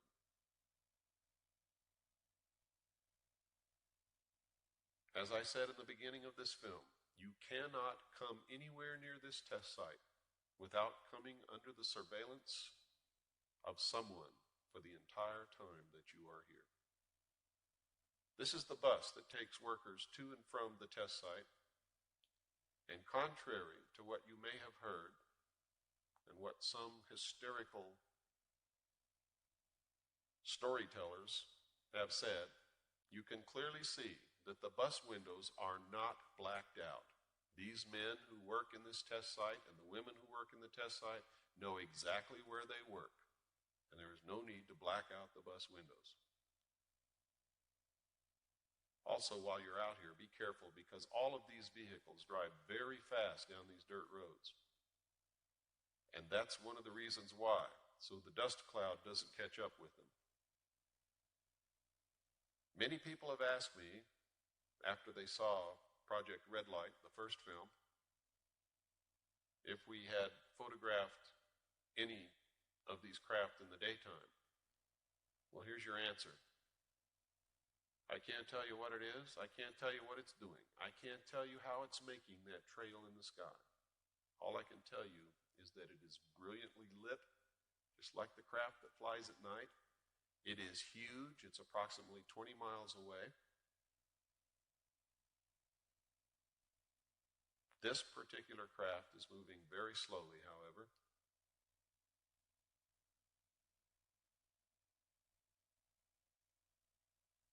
We suspect that they produce some kind of electromagnetic field which literally ionizes the air. Whereas it looks like the entire skin of the craft is glowing, it may be that it is ionizing the air, and it is the air that is glowing. Now, that's just a supposition. I don't know that to be fact. Now, watch what happens here. These things are absolutely incredible. When I was attached to the Office of Naval Intelligence many years ago, I learned that whatever you perceive as the state of the art of any technology in the public sector, that they are at least 50 to 100 years ahead in secret.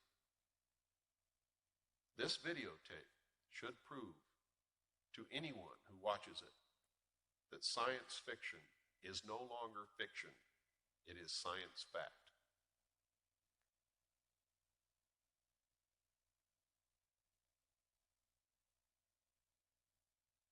If this technology were available to the public sector, your guess would be as good as mine. This is one of the black helicopters that dogged us while we were making these video films.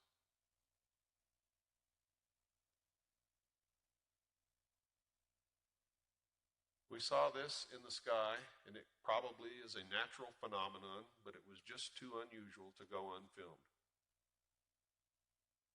It is a large Roman numeral 6.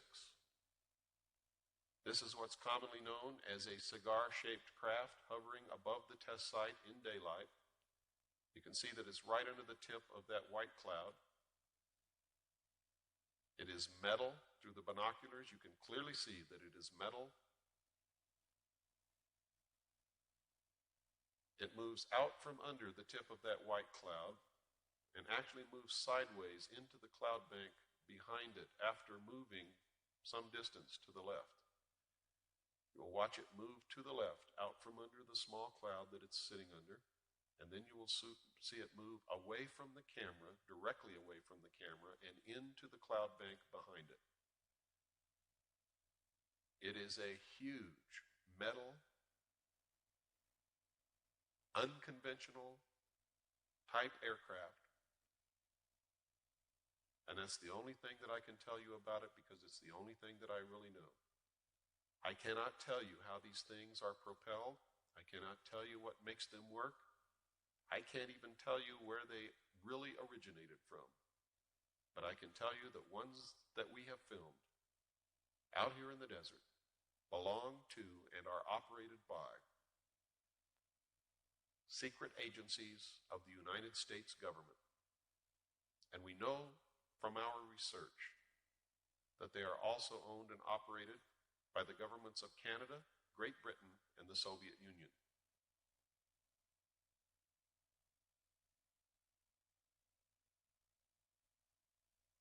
What better way to unite all humanity in a one-world government than if we were attacked by some other species from some other planet?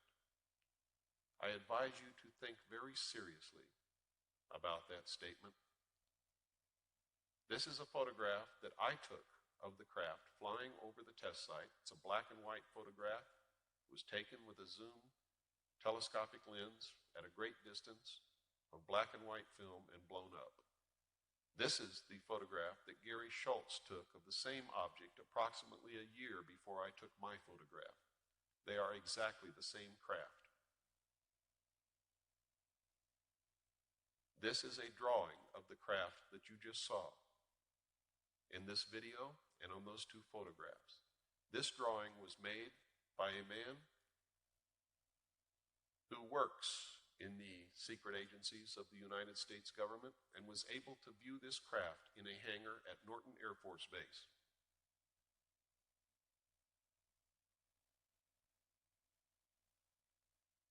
This drawing and one of the two photographs you just saw are included in the appendix of my book, Behold a Pale Horse.